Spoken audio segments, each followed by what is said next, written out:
हाय everyone. तो अपना market organization and structure complete हो चुका था लास्ट क्लास के अंदर में। आज अपने क्वेश्चंस प्रैक्टिस कर रहे हैं एंड जो अपने क्वेश्चंस मटेरियल यहाँ पे रेफर कर रहे हैं, the sources which are referring today will be CFA institute का कोर रीडिंग। ठीक है, जो जो सीएफए इंस्टीट्यूट का कोर मटेरियल्स आता है उसका चैप्टर एंड क्वेश्चंस अपने कर रहे हैं मार्केट ऑर्गेनाइजेशन स्ट्रक्चर का। चलिए स्टार्ट करते हैं without wasting any time, because काफी सारा क्वेश्चन है यहाँ पे। Around we have 40 question. यहाँ पे आपका रिविजन कम क्वेश्चन प्रैक्टिस हो जाएगा। Let's quickly start.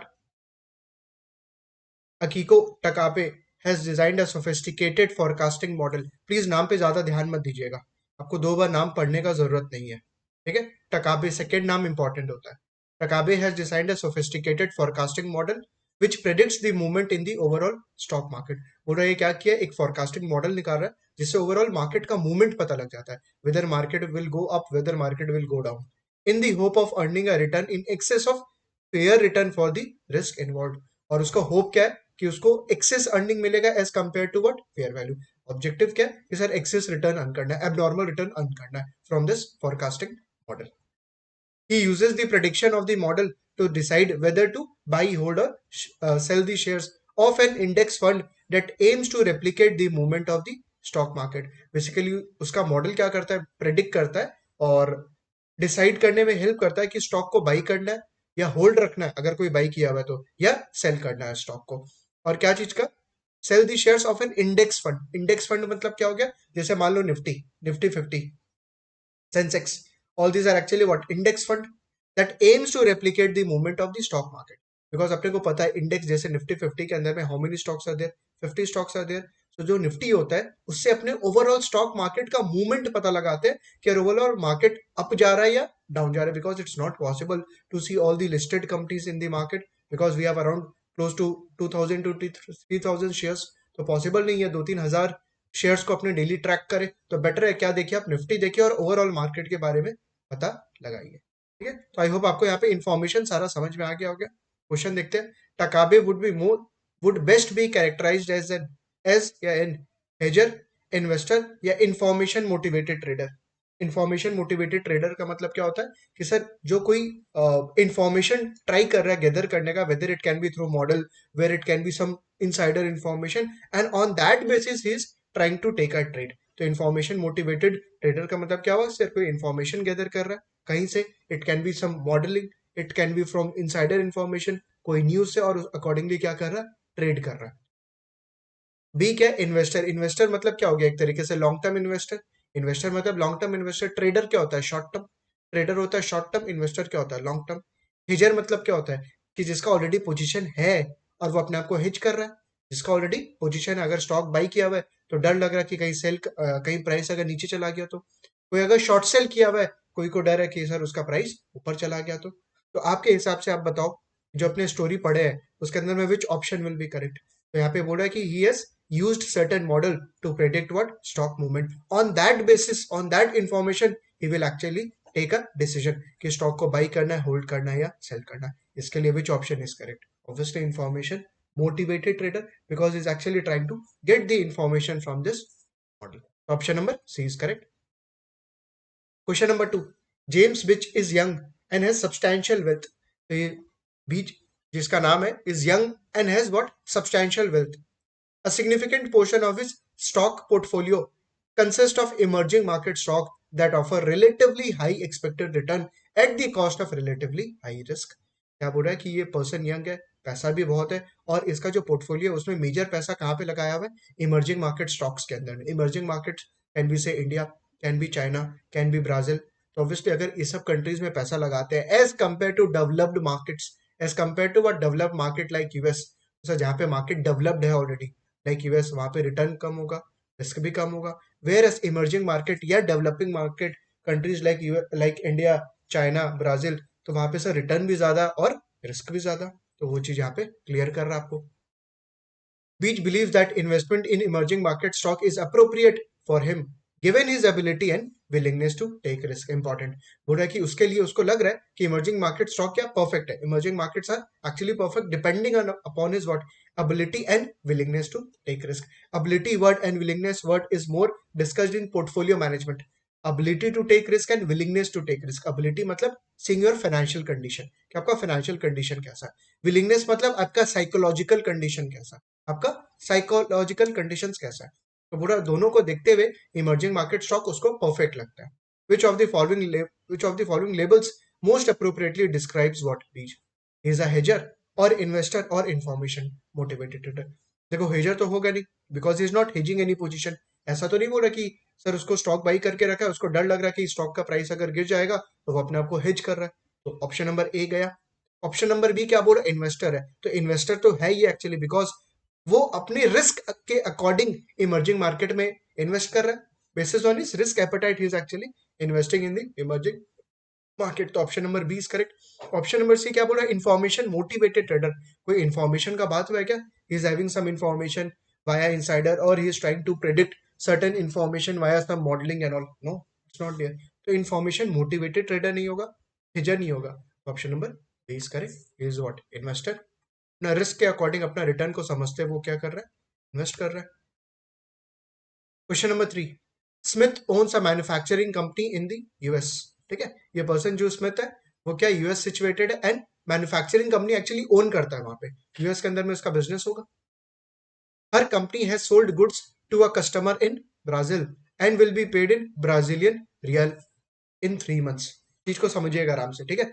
मेरा ऑब्जेक्टिव सिर्फ आपको यहाँ पे क्वेश्चन कंप्लीट करवाना नहीं है, बट ऑब्जेक्टिव है कि यार क्वेश्चन को अपने को समझना है, कॉन्सेप्ट को रिवाइज करना है जो क्लास में ऑलरेडी पढ़ाया है, और उसको अपने क्वेश्चन में कैसे इंप्लीमेंट करें। ठीक है, तो अपना ऑब्जेक्टिव रहेगा कि चीज को पहले आप समझिए, कॉन्सेप्ट को ट्राई करिए, अल्टीमेटली तो आपका क्वेश्चन हो गई जब आपका कॉन्सेप्ट रिवाइज हो जाएगा। हो रहा है ये पर्सन यूएस बेस्ड है, ठीक है, एंड सेल कर रहा है कस्टमर को कहाँ पे, ब्राजील में। तो सर उसको कौन सा करेंसी में पैसा आएगा, सोच के देखो, उसको कौन से करेंसी में पैसा आएगा, ब्राजीलियन ब्राजीलियन रियल के अंदर में पैसा आने वाला है ना। अभी अपने स्टोरी पूरा पढ़े नहीं है, बट आप सोचिए यार ये पर्सन अगर यूएस बेस्ड है, इसको पैसा ब्राजीलियन रियल में आने वाला है, what he is afraid of, he is afraid of Brazilian real increasing और ब्राजीलियन रियल डिक्रीजिंग। मतलब क्या इसको डर है, ब्राजीलियन रियल अप्रिशिएट होगा या ब्राजीलियन रियल डिप्रिशिएट होगा। What he is afraid of, he is afraid of Brazilian real falling. Because आप कहीं भी अगर एक्सपोर्ट करते हो, कहीं भी अगर आप एक्सपोर्ट करते हो और वहां का करेंसी अगर गिरता है तो आपको क्या होगा, लॉस होगा। तो ही is afraid of what, Brazilian real what falling, is afraid of Brazilian real falling in 3 months.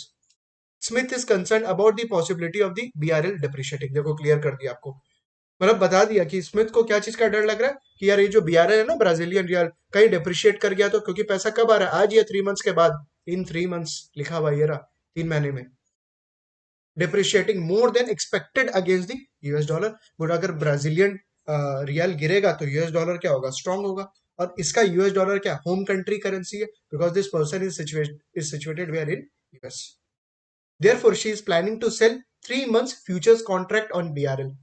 Good है, बीआरएल आने वाला है, ब्राजीलियन रियल आने वाला है, she is afraid of Brazilian real falling. तो क्या करे वो, देखो कोई चीज अगर अपने को लगता है कि सर गिरेगा, ठीक है, अगर लग रहा है ब्राजीलियन रियल गिरेगा तो इसको बिजनेस में लॉस होगा कि नहीं, बिल्कुल होगा। बिकॉज जो करेंसी आने वाला है वो करेंसी डेप्रिशिएट होगा तो इसको बिजनेस में लॉस होगा। प्लीज इस चीज को याद रखना, सर अगर बीआरएल गिरेगा तो इसको बिजनेस में लॉस होगा। तो सर ये अपने डेरिवेटिव मार्केट में क्या पोजीशन ले, ये डेरिवेटिव मार्केट में क्या पोजीशन ले, लेने को तो बहुत सारा पोजीशन ले सकता है, बट यहाँ पे फ्यूचर्स को लेके बात किया तो I have to stick to futures contract. कि सर जो चीज का मेरे को डर लग रहा है कि प्राइसेस अगर गिरेगा तो मैं फ्यूचर्स बाई करूं या future cell, futures contract by करूं या फ्यूचर्स कॉन्ट्रैक्ट सेल। सेल करोगे ना, क्योंकि जब फ्यूचर्स कॉन्ट्रैक्ट सेल करोगे और अगर प्राइस गिर गया, अगर प्राइस गिर गया तो नीचे वाला प्राइस पे आप फ्यूचर्स कॉन्ट्रैक्ट बाई कर लेना, बिकॉज आपको स्क्वायर ऑफ करना पड़ेगा ना position. If you have sold something and you are not owning that, you have to buy in future, आपको फ्यूचर में बाई करना पड़ेगा। तो मान लो इस प्राइस पे उसने फ्यूचर सेल किया और उसको लग रहा है प्राइस गिरेगा, तो गिरा हुआ प्राइस पे क्या बाई कर लेना, तो इतना का प्रॉफिट। इसका मतलब अगर प्राइस गिरा तो फ्यूचर्स कॉन्ट्रैक्ट में प्रॉफिट और बिजनेस में क्या लॉस, बिजनेस तो लॉस होना ही है और फ्यूचर्स कॉन्ट्रैक्ट में क्या प्रॉफिट। तो अपने आपको हिच कर पाया कि नहीं, बिल्कुल कर लिया कि सर बिजनेस में लॉस, डेरिवेटिव मार्केट में फायदा, डेरिवेटिव मार्केट में फायदा, बिकॉज अगर फ्यूचर्स का प्राइस गिरा तो सर इसको प्रॉफिट हो जाएगा फ्यूचर्स कॉन्ट्रैक्ट के अंदर में। उल्टा सोचो एक बार, उल्टा बोला नहीं है एक बार, लेकिन सोचो कि अगर सर मान लेते ब्राजीलियन रियल अगर बढ़ गया तो इसको बिजनेस में फायदा, इसको बिजनेस में फायदा हो जाएगा बिकॉज ज्यादा पैसा आएगा, ब्राजीलियन रियल ज्यादा आएगा, यूएस डॉलर ज्यादा आएगा। बट इसको फ्यूचर्स कॉन्ट्रैक्ट में क्या होगा, loss, because if you have sold the futures contract and if price increases the buyer has to what, the seller has to what, bear the loss. जो futures contract sell किया उसको क्या loss bear करना पड़ेगा, क्योंकि आपने futures contract इस price पे सेल किया और प्राइस अगर बढ़ा तो आप स्क्वायर ऑफ पोजीशन काटना होगा ना। अगर आप सेल किए हो तो सर बाई करना पड़ेगा, तो बाई किस पे करोगे, ज्यादा प्राइस पे, तो अल्टीमेटली डेरिवेटिव कॉन्ट्रैक्ट में क्या लॉस हो जाएगा। तो एक तरफ प्रॉफिट एक तरफ पे लॉस, समझ में आ रहा है। बट यहाँ पे क्या बोल रहा है कि जो ये इसको डर लग रहा था बीआरएल गिरेगा, तो ये फ्यूचर्स कॉन्ट्रैक्ट क्या कर दिया, सेल कर दिया, तो अपने आप को हेज कर लिया। The seller of such contract generally gains when BRL depreciates against the US dollar. तो देखो सब कुछ लिख दिया आपको, एवरीथिंग इज रिटन कि जो फ्यूचर्स कॉन्ट्रैक्ट सेल किया ना, बोला इसको कैसे गेन होगा, if BRL what depreciates. BRL अगर डेप्रिशिएट होगा तो इसको फ्यूचर्स कॉन्ट्रैक्ट में क्या gain. If Smith were to sell this futures contract, बोला अगर ये स्मिथ सेल करता futures contract, she would most appropriately be described as what, hedger, investor या information motivated trader. She would be what, hedger, hedge कर लेगा अपने आप को। Is it fine. बट एक चीज याद रखना, futures contract versus forward contract में क्या डिफरेंस है। फ्यूचर्स कॉन्ट्रैक्ट में मार्जिन देना पड़ता है, क्या मार्जिन देना पड़ता है, वेयर फॉरवर्ड कॉन्ट्रैक्ट में मार्जिन देना नहीं पड़ता। क्यों सर, क्योंकि फ्यूचर्स कॉन्ट्रैक्ट क्या होता है, एक्सचेंज ट्रेडेड होता है, where forward contract is actually what, OTC, over the counter, dealer driven market, क्या डीलर ड्रिवन मार्केट या ओटीसी। ऑल्सो कौन सा कॉन्ट्रैक्ट स्टैंडर्डाइज्ड होता है, स्टैंडर्डाइज्ड क्लास में बात की है, स्टैंडर्डाइज्ड कि आप अपने अकॉर्डिंग कस्टमाइज नहीं कर सकते हो। Futures contract are standardised, whereas forward contract are what, actually customise. Forward contracts are customise, ठीक है। ये सब चीज प्लीज इंपॉर्टेंट है, थोड़ा सा ध्यान में रखिएगा। ऑब्वियसली डेरिवेटिव में जो डेरिवेटिव का क्लास कर चुका है उसको पता है, ये सब डिस्कशन हो चुका, और जो करेगा वहां पे फॉरवर्ड फ्यूचर्स में और अपने डिस्कस करेंगे। बट यहाँ पे एक बार समझने के लिए आपका काम चल जाएगा कि सर फ्यूचर्स कॉन्ट्रैक्ट में अगर दाम गिरेगा तो obviously there will be a profit to this person, तो अपने आपको हेज कर दिया। Option number A is correct. I hope आपका रिवीजन भी हो गया होगा और आंसर तो आएगा ही फिर। Question number 4, which of the following is not a function of the financial system. कौन सा ऑप्शन फंक्शन नहीं है, ये तो स्ट्रेट फॉरवर्ड क्वेश्चन है।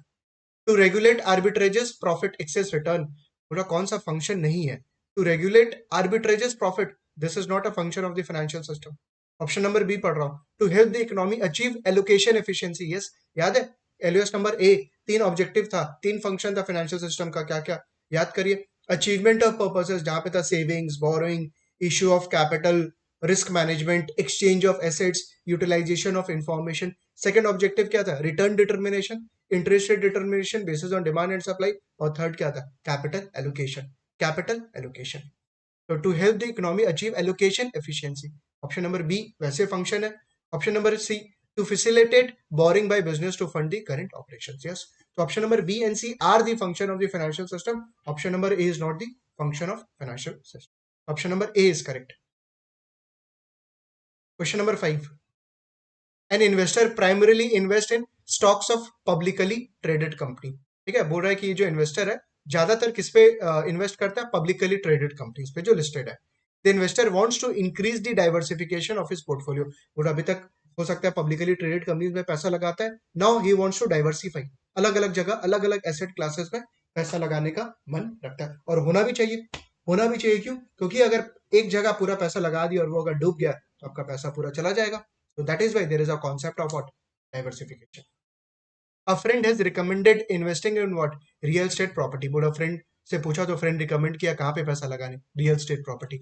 रियल स्टेट प्रॉपर्टी का याद है इलिक्विड होता है। रियल स्टेट प्रॉपर्टीज अगर आप डायरेक्टली प्रॉपर्टी बाई करते हो तो क्या इलिक्विड, वेयर इज अगर आप उस कंपनी का अगर शेयर बाई करते हो, से प्रेस्टीज शोभा का, that is what actually liquid. रीट्स, real estate investment trust, ये सब बात हुआ क्लास में अगर याद आ रहा है तो, कि सर अगर रीट्स वगैरह बाई करते हैं या शेयर्स बाई करते हैं, all those are indirect form of investing, तो सर वहां पे क्या लिक्विडिटी है, जब भी चाहे आप एग्जिट कर जाओ। Also your investment amount will be what, low. Investment amount जो सर पैसा लगाएंगे वो छोटा अमाउंट से भी लगा सकते हो, वेयर एज अगर आप प्रॉपर्टी बाई करो डायरेक्टली, फिजिकल एसेट बाई करो तब तो ज्यादा पैसा लगेगा। तो यहाँ पे क्या बोल रहा है, friend has recommended investing in what, real estate property, तो डायरेक्टली जाइए रियल स्टेट में पैसा लगाइए, प्रॉपर्टीज के अंदर, physical asset basically.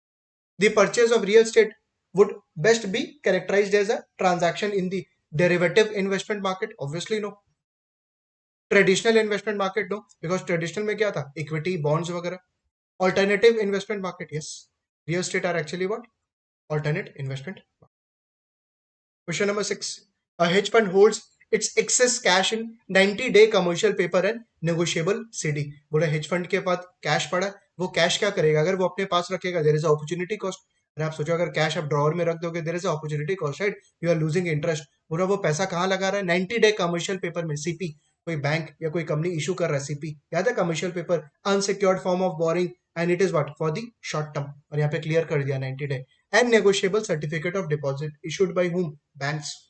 The cash management policy of the hedge fund is best described as using what, capital market instruments. No, capital market instruments are for long term, long term के लिए होता है। Money market instrument, yes, money market instrument है because these are what actually short term. Intermediate term debt instruments, no, so this 90 day commercial paper and negotiable CDs are actually what, money market instrument. Sir money market instrument का क्या definition था, अगर आपको याद है, less then और equal to 1 year, short term के लिए आप पैसा लगा रहे हो। Question number 7, an oil and gas exploration and production company announces that it is offering 30 million shares to the public at 45.5। बोला ये जो कंपनी है ऑयल एंड गैस, वो क्या कर रहा, अनाउंस किया कि पब्लिक को इशू होगा, पब्लिक को कितना, 30 million shares, 45.5। This transaction is most likely a sale in the futures market, primary market, secondary market. याद करिए, अगर कंपनी डायरेक्टली पब्लिक को इशू करता है shares, if company directly issues the shares to the public, कौन से market के अंदर में, प्राइमरी मार्केट के अंदर में। सर सेकेंडरी मार्केट क्या था, सेकेंडरी मार्केट जहां पे आपने बाई किया शेयर्स और आप जाके ट्रेड कर रहे हो, आप जाके ट्रेड कर रहे हो, मतलब बाई सेल कर रहे हो further, right, with the public. तो सेकेंडरी मार्केट में किसके साथ ट्रेड होता है, सर ट्रेडर या इन्वेस्टर के बीच में, मतलब जनरल पर्सन के बीच में। वेयर एज कंपनी और पब्लिक के बीच में कब ट्रेड होता है, कहां पे ट्रेड होता है, प्राइमरी मार्केट के अंदर में। फ्यूचर्स मार्केट तो एकदम अलग है, that is actually what, derivative market, that is actually what, derivative. तो option number B is correct, because यहाँ पे कंपनी और पब्लिक के बीच में ट्रांजैक्शन हो रहा है, और पब्लिक के बीच में क्या, सेकेंडरी मार्केट या futures market. Option number B is correct. Question number 8, consider a mutual fund that invests primarily in the fixed income securities that have been determined to be appropriate given the funds investment goal. बोला invest जो mutual fund है उसका investment गोल क्या है, objective क्या है, कहां पे इन्वेस्ट करना है, मैक्सिमम पैसा फिक्स्ड इनकम सिक्योरिटीज के अंदर में। Which of the following is least likely to be part of this fund. देखो लीस्ट लाइकली का मतलब क्या होता है कि नॉट, कौन सा ऑप्शन नहीं होगा, कौन सा ऑप्शन नहीं होगा, मतलब फिक्स्ड इनकम सिक्योरिटीज नहीं होने वाला है। उल्टा देखिए एक बार प्लीज, देखो लीस्ट लाइकली को आप दो तरीके से कर सकते हो। एक, आप ये देखो सर फिक्स्ड इनकम सिक्योरिटीज कौन कौन सा है, ऑप्शन ए बी सी, तो दो ऑप्शन आपको ऐसा मिलेगा जो फिक्स्ड इनकम सिक्योरिटीज होगा। आपको कौन सा चूज करना है जो फिक्स्ड इनकम सिक्योरिटीज नहीं है, बिकॉज यहाँ पे क्या बोल रहा है, लीस्ट लाइकली मतलब not to be part, not least likely का मतलब not to be part. Warrants, warrants are not fixed income securities. याद है बात हुआ है कि ये किसके अंदर फॉल करेगा, इक्विटी के अंदर में। Under equity we have common stock, we have preferred stock, third is what, warrant. Sir warrant क्या होता है, याद करिए, warrant is like an option where the buyer has the right to buy the shares at the exercise price, जहां पे buyer के पास right है to buy the shares at what, given strike price या एक्सरसाइज प्राइस में। तो warrants is not a fixed income security, तो this will be the answer. यही तो आंसर है, यही तो आपको पता लगाना है। बोला least likely not to be part of the fixed income securities, option A is correct. देखो ऑप्शन नंबर बी क्या बोला, commercial paper, yes it is a fixed income securities, because ये क्या शॉर्ट टर्म, ये क्या शॉर्ट टर्म, ऑल्सो आपको एक fixed interest आएगा। Repurchase agreement, repo, repurchase agreement, that is what, fixed income securities. तो option number B and C are fixed income securities. आपसे question पूछा था कि कौन सा फिक्स्ड इनकम सिक्योरिटी नहीं है, वारंट्स में ही है, option number A is correct. I hope revision हो रहा है आपका प्रॉपर, यहाँ पे क्वेश्चन तो कर ही रहे। Question number 9, a friend has asked you to explain the differences between the open ended and the closed ended fund. और आपका फ्रेंड पूछ रहा है what is the difference between the open ended and closed ended fund, class में discuss किया अपने। Which of the following will you most likely include in your explanation. बोल रहा कौन सा स्टेटमेंट करेक्ट है। First, close ended fund are unavailable to the new investors. पूरा close ended fund available नहीं होता है न्यू इन्वेस्टर्स को, क्यों नहीं होता है, close ended funds are actually what, exchange traded. बात हुआ है, close ended funds are actually what, exchange traded होता है, तो you can buy those units from the market, right. आप जाके डायरेक्टली एनएससी बीएससी से बाई कर लीजिए क्लोज एंडेड फंड, आराम से बाई कर सकते हो। ऑप्शन नंबर ए गलत है एकदम। Option number B, where investors sell the shares of an open-ended fund, they can receive a discount or premium to the fund's NAV। एकदम गलत है। बोलो ओपन एंडेड फंड में क्या बात की आपने, price is approximately equal to what, NAV. जो प्राइस होता है और जो एनईवी होता है, नेट एसेट्स वैल्यू, वो क्या होता है, बराबर होता है। और यहाँ पे क्या बोल रहा है, ओपन एंडेड फंड में they can receive a discount or premium to the funds NAV. नहीं, ये किसके लिए ट्रू है, close ended fund, because in close ended fund which is exchange traded because of demand and supply, prices can be more than the NAV or prices can be less than NAV. मतलब sir जो price है वो क्या तो discount पे या premium पे trade करेगा as compare to what NAV, because it depends upon what demand and supply. तो option number B is also wrong, option number A is wrong. By default option number C is correct. Check करते हैं option number C क्या बोल रहा है। When selling shares, investors in an open-ended fund sell the shares back to the fund, whereas investors in the closed-ended fund sell the shares to the others in the secondary market. तो चीज आपको clear हो गया यहाँ पे कि open ended fund में क्या आप एज ए इन्वेस्टर आपको बाई करना है, सेल करना है, आपको डायरेक्टली किसके पास जाना पड़ेगा, फंड के पास जाना पड़ेगा, ठीक है। Whereas in case of close ended fund you can sell the shares to the secondary market, मतलब क्या है एनएससी बीएससी एक्सचेंज के पास। Next question number 10, the standard and poor depository receipts SPDRs in an investment that tracks the S&P 500 stock market index। तो बोले जो depository receipt है ना जो कि ट्रैक किसको करता है S&P 500 स्टॉक मार्केट इंडेक्स को, इज एन इन्वेस्टमेंट। अच्छा यहाँ पे क्लियर कर रहा है कि डिपॉजिटरी रिसिप्ट क्या होता है। Purchase and sales of SPDR during an average trading day are best described as actually what. ये जो डिपॉजिटरी रिसिप्ट होता है बोल रहा है कि अगर during the average trading day है तो उसको अपने क्या डिस्क्राइब करेंगे। Option number A, primary market transaction in a pooled investment, secondary market transaction in a pooled investment, secondary market transaction in an actively managed investment. Option number B is correct because यहाँ पे क्या ये track कर रहा है S&P 500 index को, so this is actually what pooled। Active तो नहीं होगा, पैसिव होगा, passive because it's tracking some index। तो pooled investment है प्लस क्या secondary market because these are what actually traded, these are actually what traded। Option number B is correct, secondary market transaction in a pooled investment। Question number 11. Which of the following statement about the ETF exchange traded fund is most correct? ETFs are not backed by any assets। एकदम गलत है। ETFs are actually backed by the asset। अरे ETF तो gold का भी हो सकता है ना, ETF तो गोल्ड का भी हो सकता है, ETF तो सर इंडेक्स का भी हो सकता है। So those are backed by the security।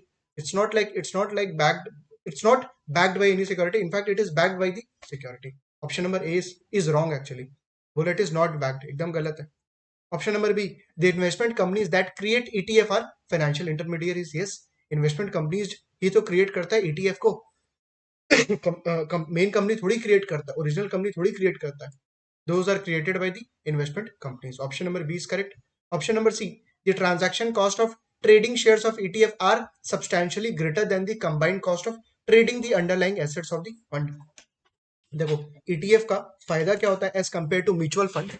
Sir mutual fund से फायदा ETF का ज्यादा क्या फायदा होता है as compare to mutual fund. ETF का जो कॉस्ट होता है ना वो कम लगता है as compare to mutual fund. ETF का जो कॉस्ट है सर वो कम लगता है as compare to what mutual fund. और यहाँ पे क्या बोल रहे हैं the trading cost of trading, the transaction cost of trading shares of ETF are substantially greater than the combined cost of trading the underlying assets of the. एकदम गलत है। ट्रेडिंग ट्रांजैक्शन कॉस्ट क्या है एक्चुअली कम है, right ETF का। Option number C is wrong. Option number C wrong था, option number A wrong था यहाँ पे। और आपसे पूछा था कौन सा statement, option number B is correct. Next question number 12, the usefulness of a forward contract is limited by some problems, which of the following is most likely one of those problem. We have to take the statement which of the following is a problem of forward contract। कौन सा statement is a problem। Option number A, once you have entered into a forward contract it is difficult to exit from the contract। एकदम सही बात है। अगर आप forward contract में enter करते हो, इफ यू बाई और if you sell you will have to wait till maturity, you have to wait till maturity. Whereas in case of futures contract it is exchange traded, once you enter अगर आपको 5 minutes में exit करने का मन आप exit कर लो cell करके। अगर आपने सेल किया है तो 5 मिनट्स में बाई करके एग्जिट कर लो। अरे अगर कोई बाई किया है उसको अगर एग्जिट करना है पोजीशन से, how they can exit, sell करके। बाई किया तो सेल करिए, अगर सेल किया है तो क्या करो बाई करो, तभी आप एग्जिट कर पाओगे, आपका जो पोजीशन है वो स्क्वायर ऑफ होगा। But in case of forward contract once you have entered you have to wait till maturity because derivative contract has a maturity होता है 3 मंथ 6 मंथ्स का, कि 3 मंथ 6 मंथ्स के अंदर में एक्सपायर हो जाएगा। इसको सोचिए, you can think this as a rental agreement, you can think this as a rental agreement. तो सर 1 ईयर का रेंटल एग्रीमेंट था, एक्सपायर हो गया, उसको वापस से आपको रिन्यू करवाना पड़ेगा, वापस से फ्यूचर्स कॉन्ट्रैक्ट और फॉरवर्ड कॉन्ट्रैक्ट को क्या रिन्यू कराना पड़ेगा because this has an what expiry. तो बोला once you have entered into a forward contract it is difficult to exit from the contract। yes it is difficult to exit। Option number A correct है, मतलब problem पूछा था तो option number A problem है। Option number B, entering into a forward contracts requires the long party to deposit an initial margin with the short party। एकदम गलत। Forward contract या futures contract में? फ्यूचर्स कॉन्ट्रैक्ट में margin रखना पड़ता है, not in the forward contract. तो option number B is wrong. Option number C, if the price of the underlying asset moves adversely from the perspective of the long party, periodic payments must be made to the short party. और अगर कोई long गया हुआ है और आपके against में price movement होता है, मतलब प्राइस अगर गिरता है तो जो भी लॉस हो रहा है वो आपको बियर करना पड़ेगा, आपको डिपॉजिट करना पड़ेगा एंड पेमेंट करना पड़ेगा किसको? शॉर्ट पार्टी को. This is true in case of futures contract, क्योंकि फॉरवर्ड कॉन्ट्रैक्ट में डेली प्रॉफिट और लॉस देखा नहीं जाता है. ऑन मेच्योरिटी जिस दिन मेच्योरिटी है, जिसको भी प्रॉफिट होना है उसको दूसरा पार्टी प्रॉफिट ट्रांसफर कर देगा, जिसको लॉस हो रहा है वो लॉस बियर करेगा. इन case of forward contract sir daily settlement नहीं होगा कि कौन प्रॉफिट कर रहा है, कितना लॉस है, सेटल करिए. No, this is true in case of what? Futures contract के अंदर. फ्यूचर्स कॉन्ट्रैक्ट में तभी तो मार्जिन मनी रखा जाता है आपका, तभी तो मार्जिन मनी रखा जाता है कि डेली बेसिस पे जो भी प्रॉफिट या लॉस हो रहा है तो एक अकाउंट में प्रॉफिट आएगा, दूसरे अकाउंट में लॉसेस आएगा. So that way it will get what? Settled. तो यहाँ पे option number A is correct. Next question number 13. Tony Harris is planning to start trading in commodities. He has heard about the use of futures contract on commodities and is learning more about them. Commodities में you can have what? Gold, you can have silver, you can have coffee, you can have oil. बोला उसका क्या futures contract है और वो क्या trade करने का प्लान कर रहा है और वो सुना है फ्यूचर्स कॉन्ट्रैक्ट के बारे में.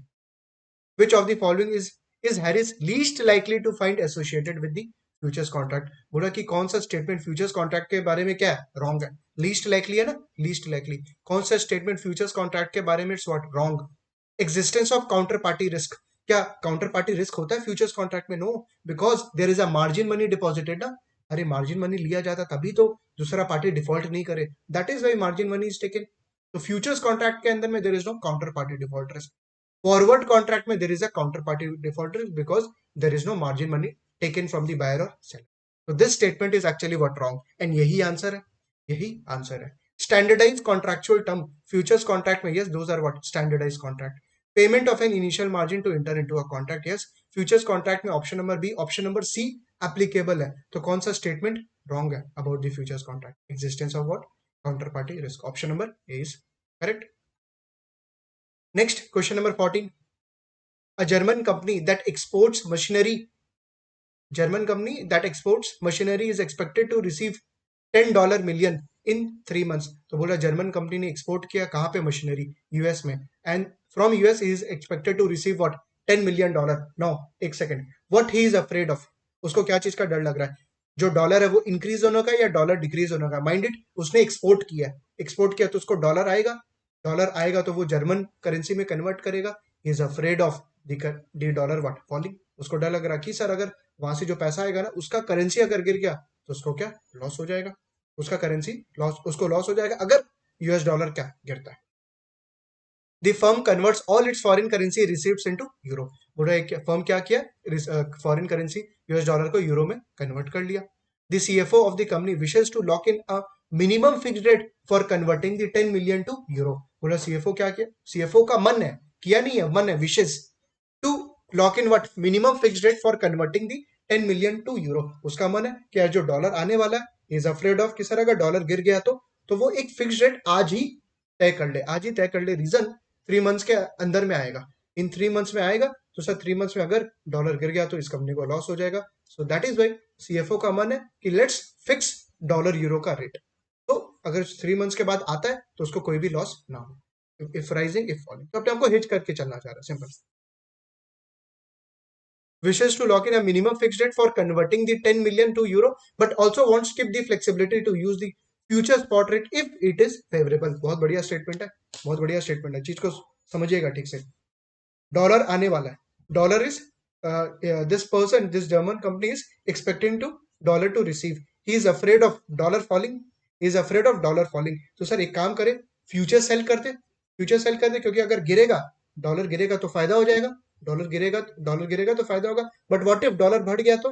व्हाट इफ डॉलर बढ़ गया तो इसको फ्यूचर्स कॉन्ट्रैक्ट में लॉस होगा. तो ये क्या बोल रहा है कि एक मिनिमम रेट फिक्स करना चाह रहा है जहां पे अगर दाम गिरे तो इसको फायदा हो, बट अगर दाम बढ़े तो अपने आप को वो ओपन करके रखना चाह रहा है. He does not want to lock in as such, जहां पे कि अगर सर दाम बढ़े तो इसको लॉस नहीं हो, सिंपल सा बात है. जो फ्यूचर में अगर हुआ कि दाम अगर बढ़ गया तो सर डॉलर का दाम बढ़ गया तो इसको फायदा होना चाहिए, और अगर दाम गिर गया तो ये अपने आप को हेज कर ले। तो कौन सा ऐसा कॉन्ट्रैक्ट है, कौन सा ऐसा कॉन्ट्रैक्ट होगा जहां पे कि अगर दाम गिरे तो फायदा हो जाए, और दाम अगर ऊपर जाए तो इसको कुछ भी नहीं हो, मतलब इसको कोई भी डेरिवेटिव कॉन्ट्रैक्ट में कोई पोजीशन में ना प्रॉफिट हो ना लॉस हो अगर दाम बढ़ जाए तो। ऑप्शंस, ऑप्शंस के अंदर में, बिकॉज ऑप्शंस क्या होता है, वन साइडेड होता है। Options are actually what, one sided. Futures forward contract are both sided, both sided because वहां पे राइट्स भी होता है, ऑब्लिगेशन भी होता है in case of forward contract and futures contract, whereas options में क्या होता है, one sided. But also wants to keep the flexibility to use future spot rate if it is favourable. But अगर दाम बढ़ गया तो उस प्राइस पे वो सेल करेगा। What hedging transaction is most likely to achieve this objective? Selling dollars forward, देखो फॉरवर्ड कॉन्ट्रैक्ट तो करेगा नहीं है, फॉरवर्ड कॉन्ट्रैक्ट तो करेगा नहीं, because forward are both upside, upside and downside. और ये क्या करना चाह रहा है, अपना लॉक करना चाह रहा है डाउनसाइड को, कि सर अपने आप को प्रोटेक्ट कर रहा है सिर्फ डाउनसाइड के लिए, और ऊपर वाला पार्ट ही wanted to remain it open, कि अगर डॉलर बढ़ गया तो उसको फायदा हो जाए। Buying put option on the dollar, एकदम सही है, पुट ऑप्शन बाई कर ले। बिकॉज अगर पुट ऑप्शन बाई कर लिया तो पुट ऑप्शन का बाइंग का जो डेफिनेशन था एज पर ऑथर क्या था, right to sell, right to sell, because if you are a buyer you have a right, and put option है you have a right to what, sell at the price which is what fixed, which is what fixed, कि दाम sir क्या हो गया, fix हो गया। अगर अब उसके बाद डॉलर गिरा तो सर ये इसी प्राइस पे सेल करेगा, पुट ऑप्शन इसको फायदा दे देगा। बट व्हाट इफ प्राइस ऊपर चला गया तो put option will what lapse, put option will lapse, मतलब ये आराम से मार्केट में हायर प्राइस पे सेल करता है। इज इट फाइन, समझ में आया आपको यहाँ पे चीज, कि सर अगर दाम नीचे चला गया तो पुट ऑप्शन में फायदा आ जाए, अपने आप को ये बचा लेगा। बट अगर प्राइस ऊपर चला गया पुट ऑप्शन में व्हाट लैप, एंड डॉलर को आराम से ये मार्केट के अंदर में सेल कर देगा। एंड यही तो चाहता था ये, he wanted to protect at the down side and he wanted his position to remain open on the upside. Option number 20 correct, buying put option on the dollar.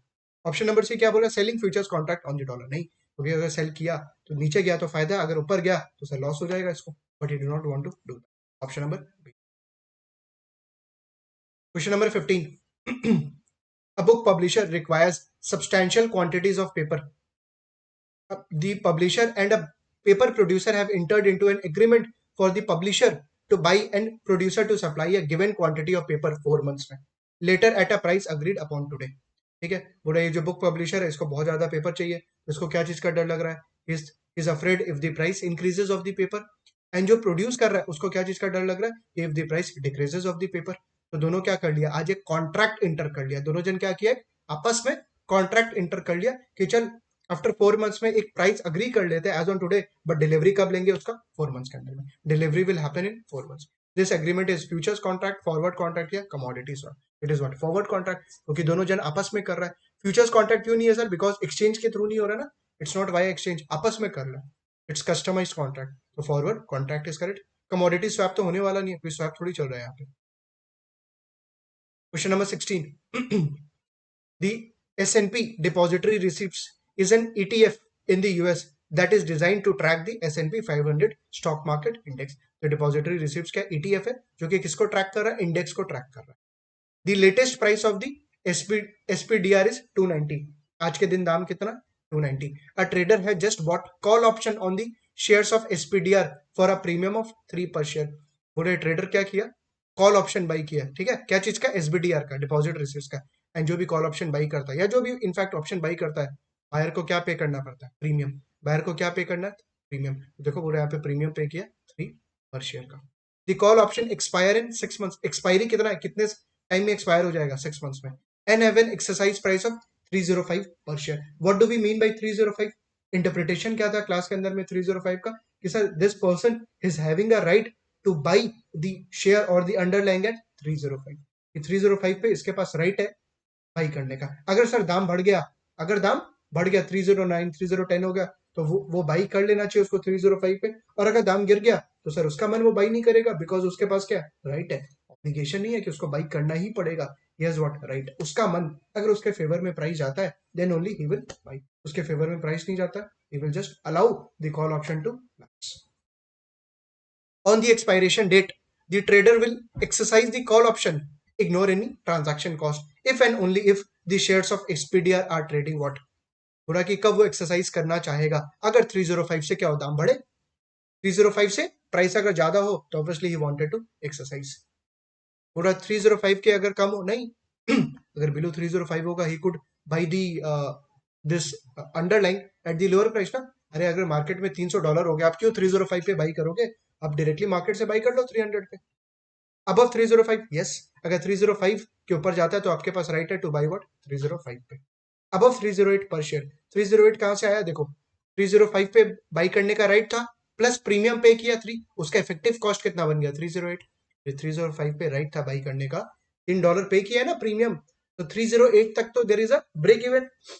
क्योंकि आप सोचो अगर दाम 307 हो गया, वो 305 पे बाई करेगा, चीज को 307 पे सेल करेगा, कितना का फायदा? $2 का। बट $3 क्या किया? प्रीमियम पे किया, इट्स अ सम कॉस्ट, तो $1 का लॉस होगा।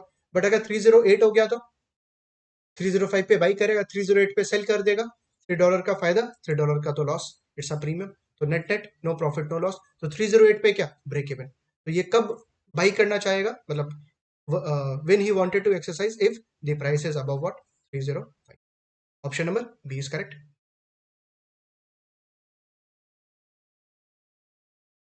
Right?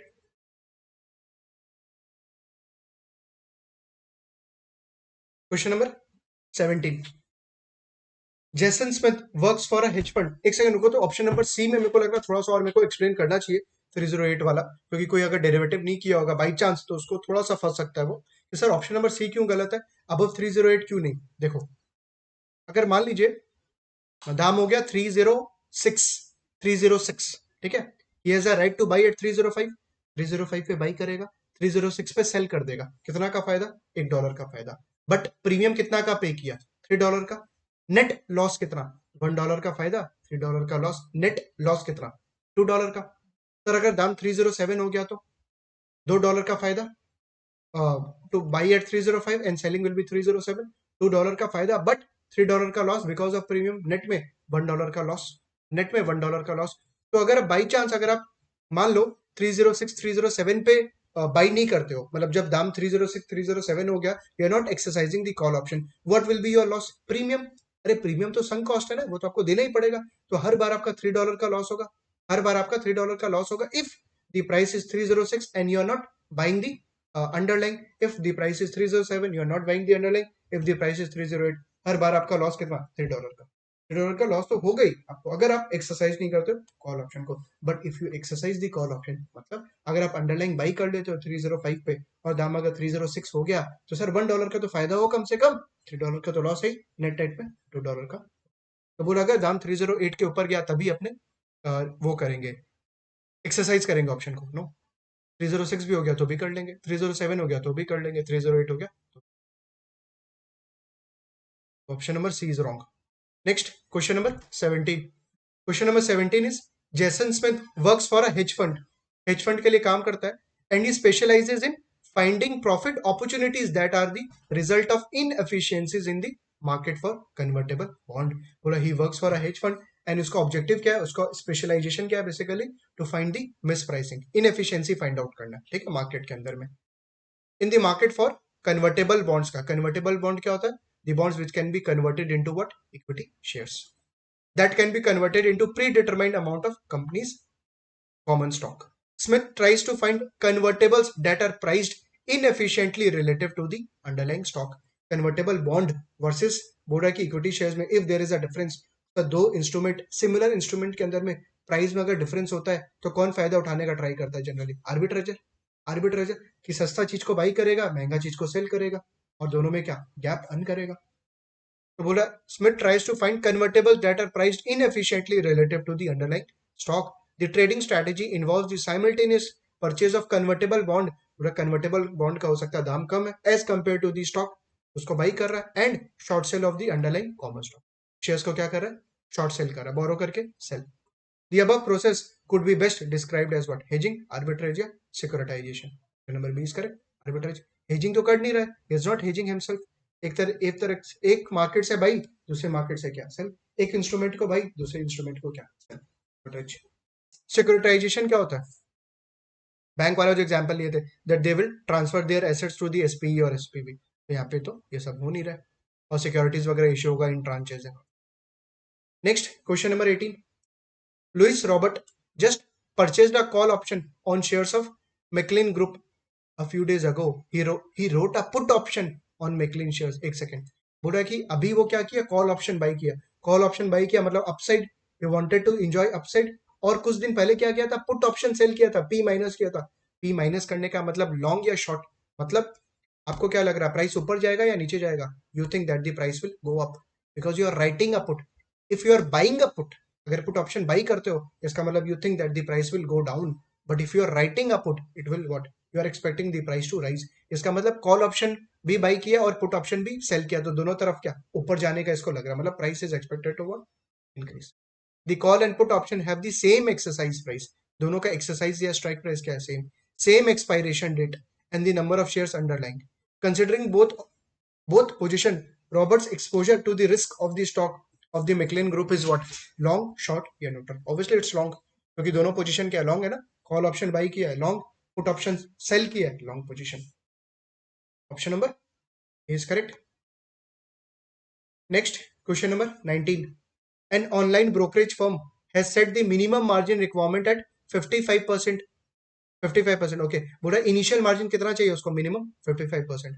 What is the maximum leverage ratio associated with the position finance by the this minimum margin requirement? याद है लेवरेज रेशियो को दो तरीके से मैंने बताया था कैलकुलेट करना, एक था एसेट्स बाय इक्विटी, एक था assets by equity leverage ratio, और सेकंड क्या था one by initial margin. One by what, initial margin. तो अपने पास इनिशियल मार्जिन है, we have the initial margin.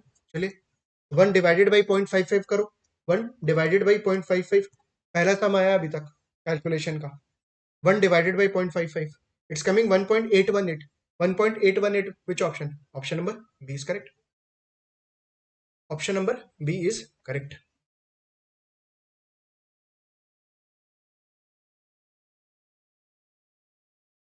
Next question number 20। A trader has purchased 200 shares of a non-dividend paying firm on margin at a price of 50 per share। बोल रहा है इसने क्या किया, 200 शेयर्स पे किया of non dividend paying company on margin, margin पे by किया, ठीक है, मतलब ब्रोकर से कुछ फंड लिया होगा और उसका प्राइस कितना है 50 पर शेयर। किस प्राइस पे बाई किया, 50 पर share. The leverage ratio is 2.5 time. Leverage ratio अगर 2.5 टाइम है, इसका मतलब इनिशियल मार्जिन कितना है, इनिशियल मार्जिन अभी अपने लेवरेज रेशियो कैलकुलेट किए थे जस्ट ऊपर वाले सम में, किए थे 1 डिवाइडेड बाई इनिशियल मार्जिन। इसका मतलब इनिशियल मार्जिन कैसे निकलेगा, 1 divided by leverage ratio, 1 divided by leverage ratio. Please करिए, 1 divided by 2.5, 40%, 0.4, 40% will be your initial margin. Sir ये चीज समझ में नहीं आया, देखो क्वेश्चन नंबर 20 में आपका लेवरेज रेशियो होता है 1 डिवाइडेड बाई इनिशियल मार्जिन, ठीक है, ये चीज तो आपको याद होगा। तो इनिशियल मार्जिन कैसे होगा, 1 डिवाइडेड बाई लेवरेज रेशियो, ये यहाँ पे आ जाएगा। अपने को लेवरेज रेशियो पता है 2.5, तो इनिशियल मार्जिन कितना 40%, 0.4, ठीक है, इनिशियल मार्जिन निकल गया। तो इसने शेयर कितना पे बाई किया था, 50 पे। देयरफॉर ओन फंड कितना, खुद का पैसा कितना लगाया, 50 इंटू 0.4 विच इज 20। देयरफॉर बोरो कितना किया, how much is actually borrowed, 30। Out of 50 20 खुद का लगाया तो 30 बोरो किया। 6 months later the trader sells this shares at 60 per share। बेचा कितना पे, बेचा कितना पे 6 months के बाद, 60 पे। तो $10 का फायदा दिख रहा होगा, 50 पे बाई किया है, 60 पे सेल किया। Ignoring the interest paid on the borrowed amount, बोला जो बोरो किया था ना उस पे पक्का बोरोवर ने, सॉरी उसने पक्का ब्रोकर ने उस पे इंटरेस्ट चार्ज किया होगा, कॉल रेट पे डिस्कस किया हुआ है, कॉल रेट पे चार्ज करेगा, बट बोलो उसको क्या करो, इग्नोर करो। And transaction cost, buying and selling पे जो भी कमीशन लग रहा है उसको भी इग्नोर करो। What was the return to the trader during the 6 month period? काफी इजी है, सब कुछ तो इग्नोर ही करने बोल दिया, आपको करना ही क्या है। देखो प्रॉफिट कितना है, 60 और 50 का गैप, 60 और 50 का gap is what, $10 divided by खुद का पैसा कितना लगाया था, खुद का पैसा, नीचे में आपको खुद का पैसा लेना है 20, 20 लगाया था ओन मनी, ठीक है, ये खुद का लगाया था। देयरफॉर रिटर्न कितना, 50%। रिटर्न कितना, रिटर्न इज हाउ मच, 50%। ऊपर में प्रॉफिट डिवाइडेड बाई खुद का पैसा, right. Which option, option number C is correct. Next question number 21। Williams purchased 500 shares of a company at 32 per share, $32 पे बाई किया। एक सेकंड में डेटा लिखते जाता हूँ, ठीक है, क्योंकि ये सम्स में फिर नंबर्स काफी आ जाएंगे।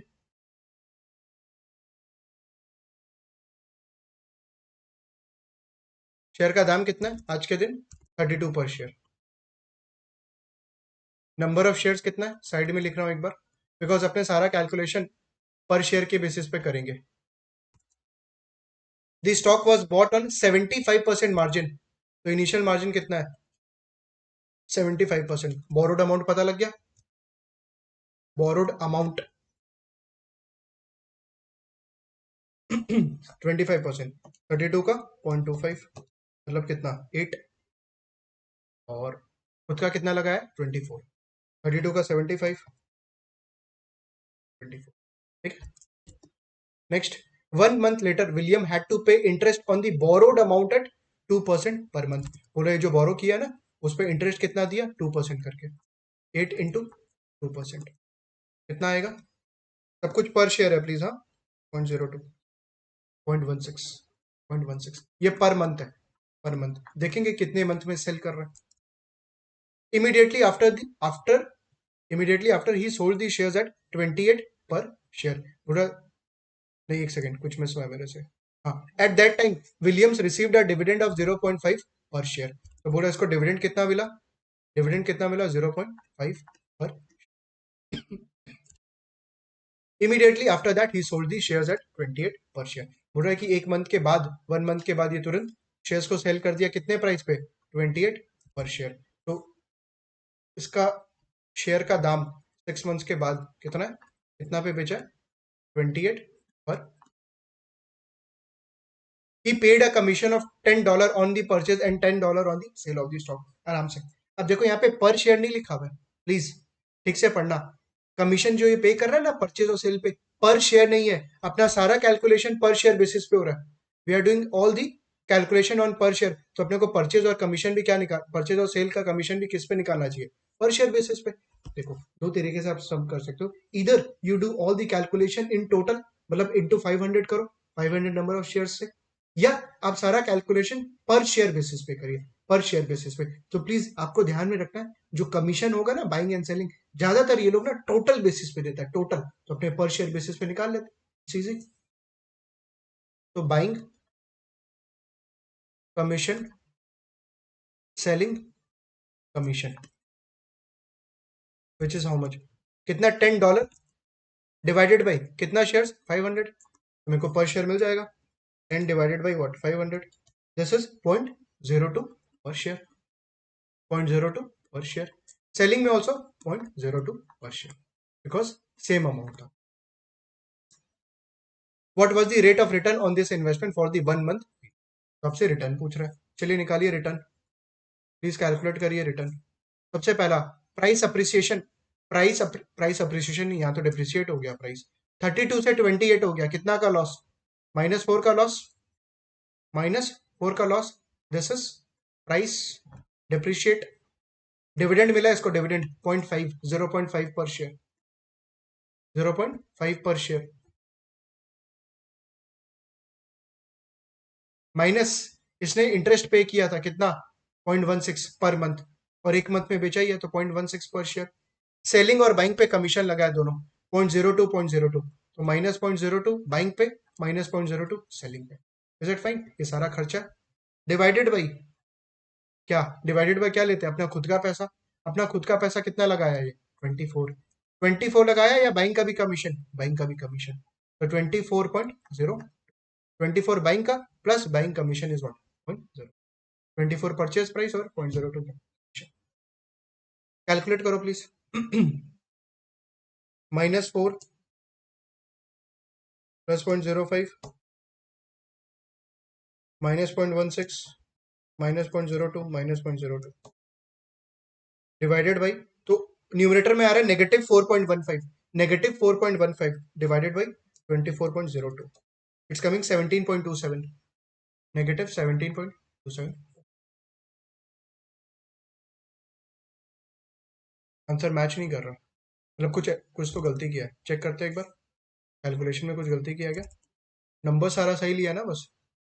32 है, this is fine, 4 is fine, dividend मिला 0.5, ये भी ठीक है। इंटरेस्ट 8 इंटू 2%,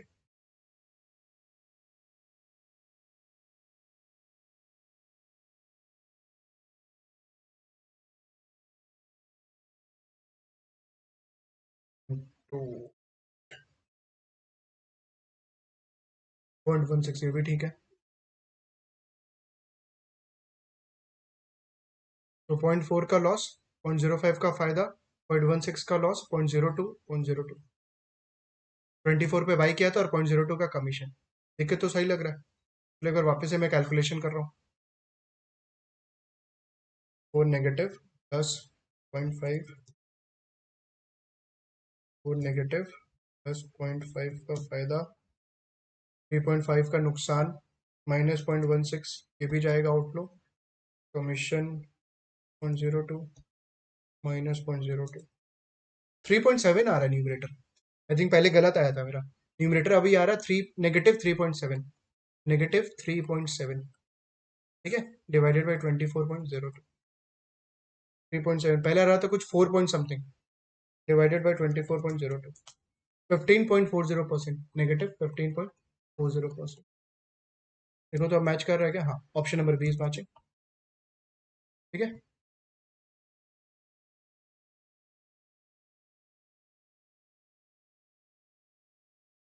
नेक्स्ट, ये कमीशन का प्लीज ध्यान में रखिएगा, buying and selling commission. Next question number 22, Rogers believe the Rogers believes the price of Gamma corporation stock will go down in the near future. उसको लग रहा है दाम गिरेगा। दाम गिरेगा तो देखो मेरे तो मन में आ रहा है फ्यूचर्स कॉन्ट्रैक्ट सेल कर सकता है, पुट ऑप्शन बाई कर सकता है अपने आप को बचाने के लिए, या फायदा उठाना है शॉर्ट सेल कर सकता है, बोरो करके सेल कर सकता है, ठीक है।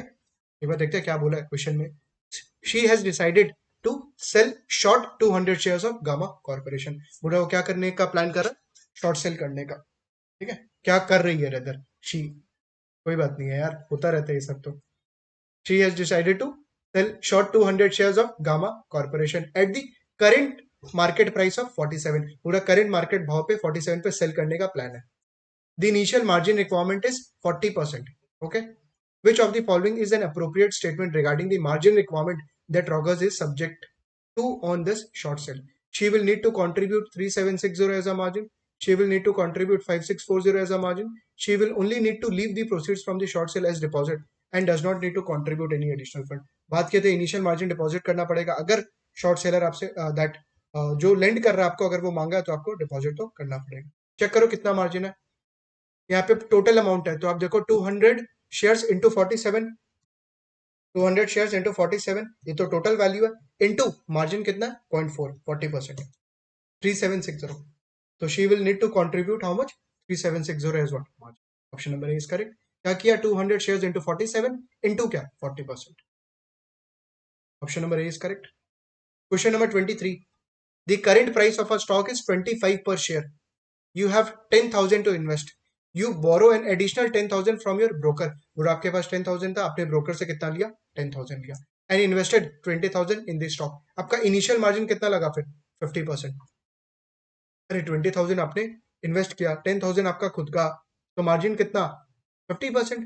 क्योंकि मार्जिन का फॉर्मूला क्या होता है? Equity by assets. Equity by assets, खुद का पैसा डिवाइडेड बाई टोटल कितना लगाया, खुद का पैसा डिवाइडेड बाई टोटल कितना आपने इन्वेस्ट किया, 10,000 डिवाइडेड बाई 20,000, तो 50% is your initial margin. If the maintenance margin is 30%, at what price there will be a margin call. ये तो बहुत ईजी है, इसका याद है मैंने आपको पूरा फॉर्मूला डिराइव वगैरह करके भी दिखाया था कि फॉर्मूला कैसे डिराइव होता है, बट फिर लास्ट में बोला था प्लीज उस सब पे ज्यादा फोकस मत करना, बिकॉज वो सिर्फ आपको समझाने के लिए। फाइनली मार्जिन कॉल का प्राइस कैसे होता है, फॉर्मूला क्या होता है? One, sorry P into one minus initial margin divided by one minus what? Maintenance margin. Price is 25, initial margin is 50%, 1 minus 0.5 divided by 1 minus maintenance margin, which is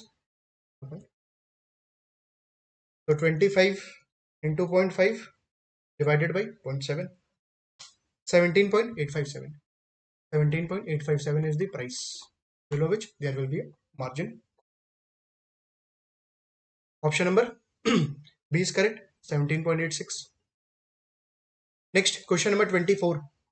A market has the following limit order standing on its book for a particular stock. Limit order book है, limit order book याद है? Limit order book क्या बताया है? Bid price, bid quantity, ask price, ask quantity. तो this is a limit order book. The bid and ask sizes are the number of shares in hundreds. तो बोला bid size और ask size या offer size क्या, number of shares है which are into what 100।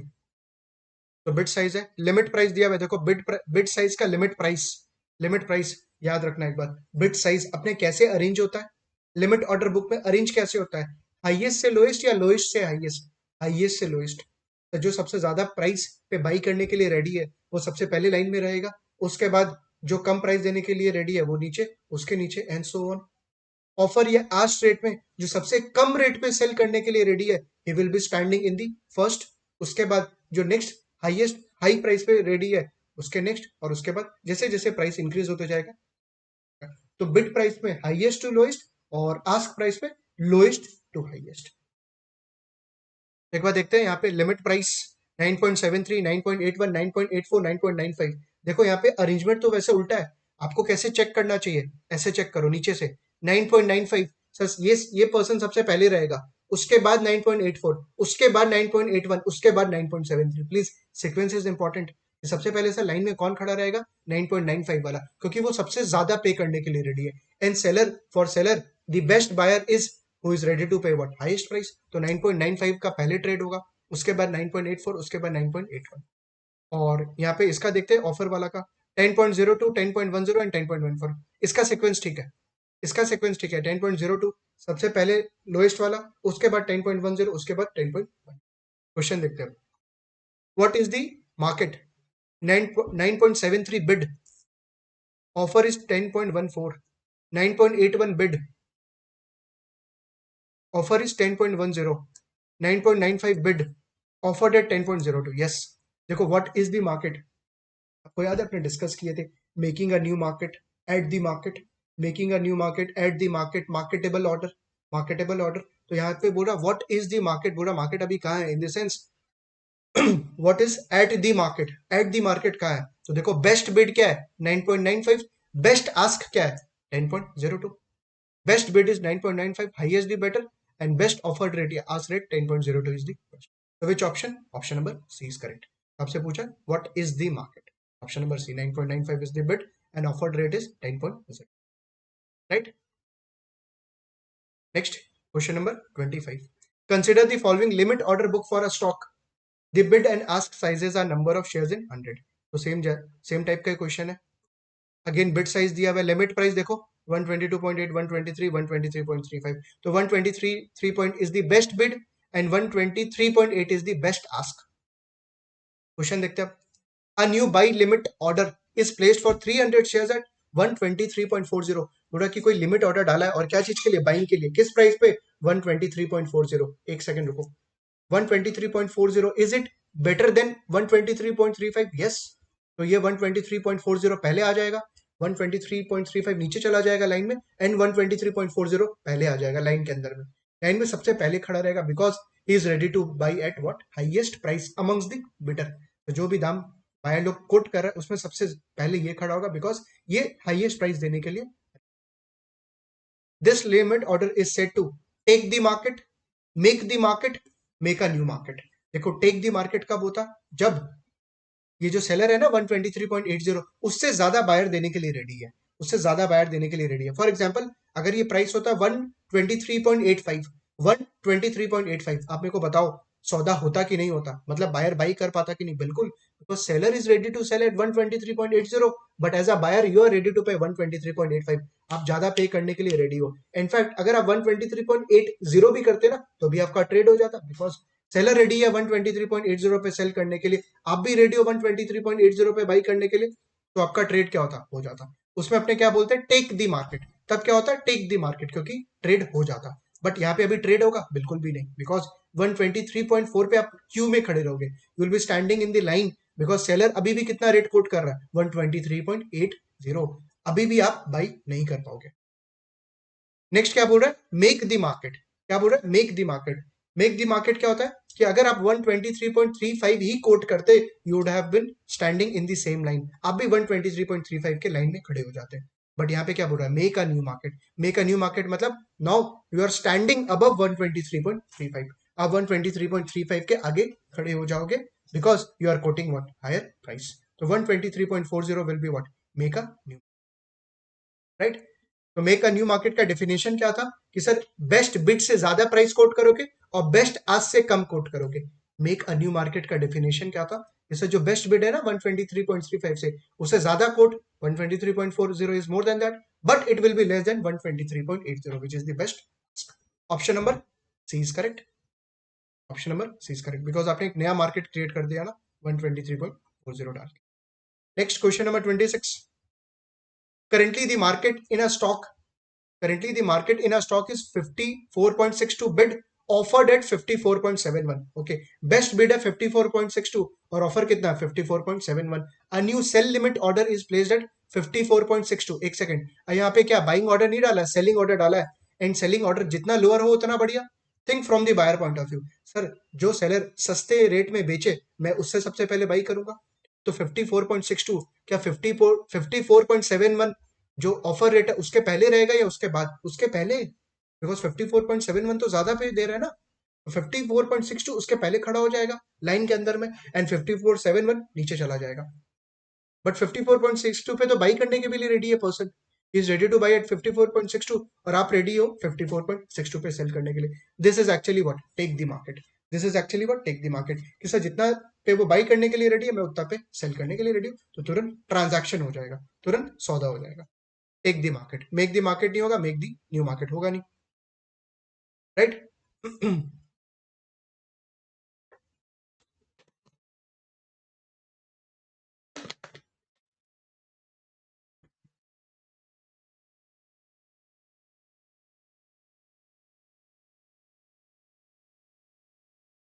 Next question number 27।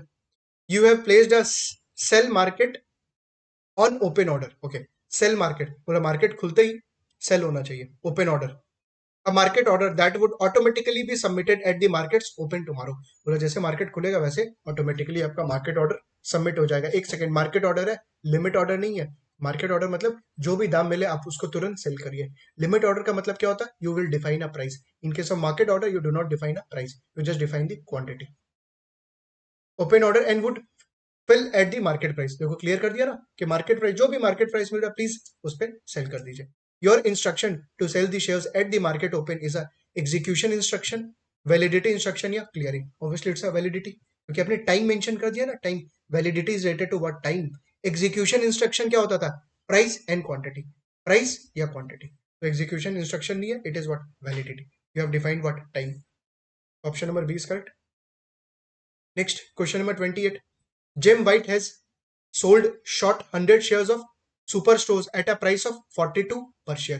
पूरा बोरो करके cell किया, short cell किया कितना पे, 42 पर शेयर पे। He has simultaneously placed a good till cancelled order, good till cancelled order, stop 50, limit 55। आराम से 42 पे शॉर्ट सेल किया है। अब ये पर्सन को क्या चीज का डर लग रहा है, प्राइस इंक्रीज होने का या प्राइस डिक्रीज होने का? सोच के बताओ।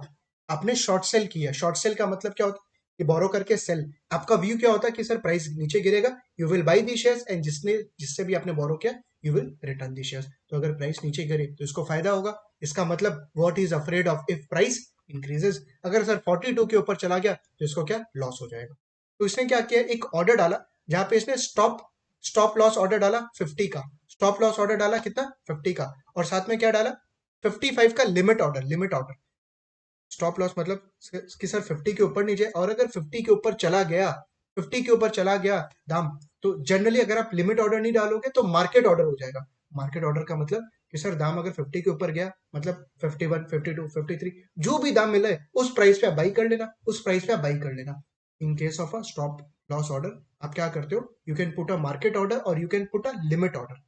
मार्केट ऑर्डर डालने का मतलब कि सर उस प्राइस से जैसे ऊपर जाए, जो भी प्राइस अवेलेबल हो, प्लीज आप मेरा सौदा को स्क्वायर ऑफ कर देना, प्लीज मेरा सौदा को स्क्वायर ऑफ कर देना। मतलब अगर मैंने सेल किया हुआ तो आप बाई कर लेना, तभी तो मेरा सौदा कटेगा।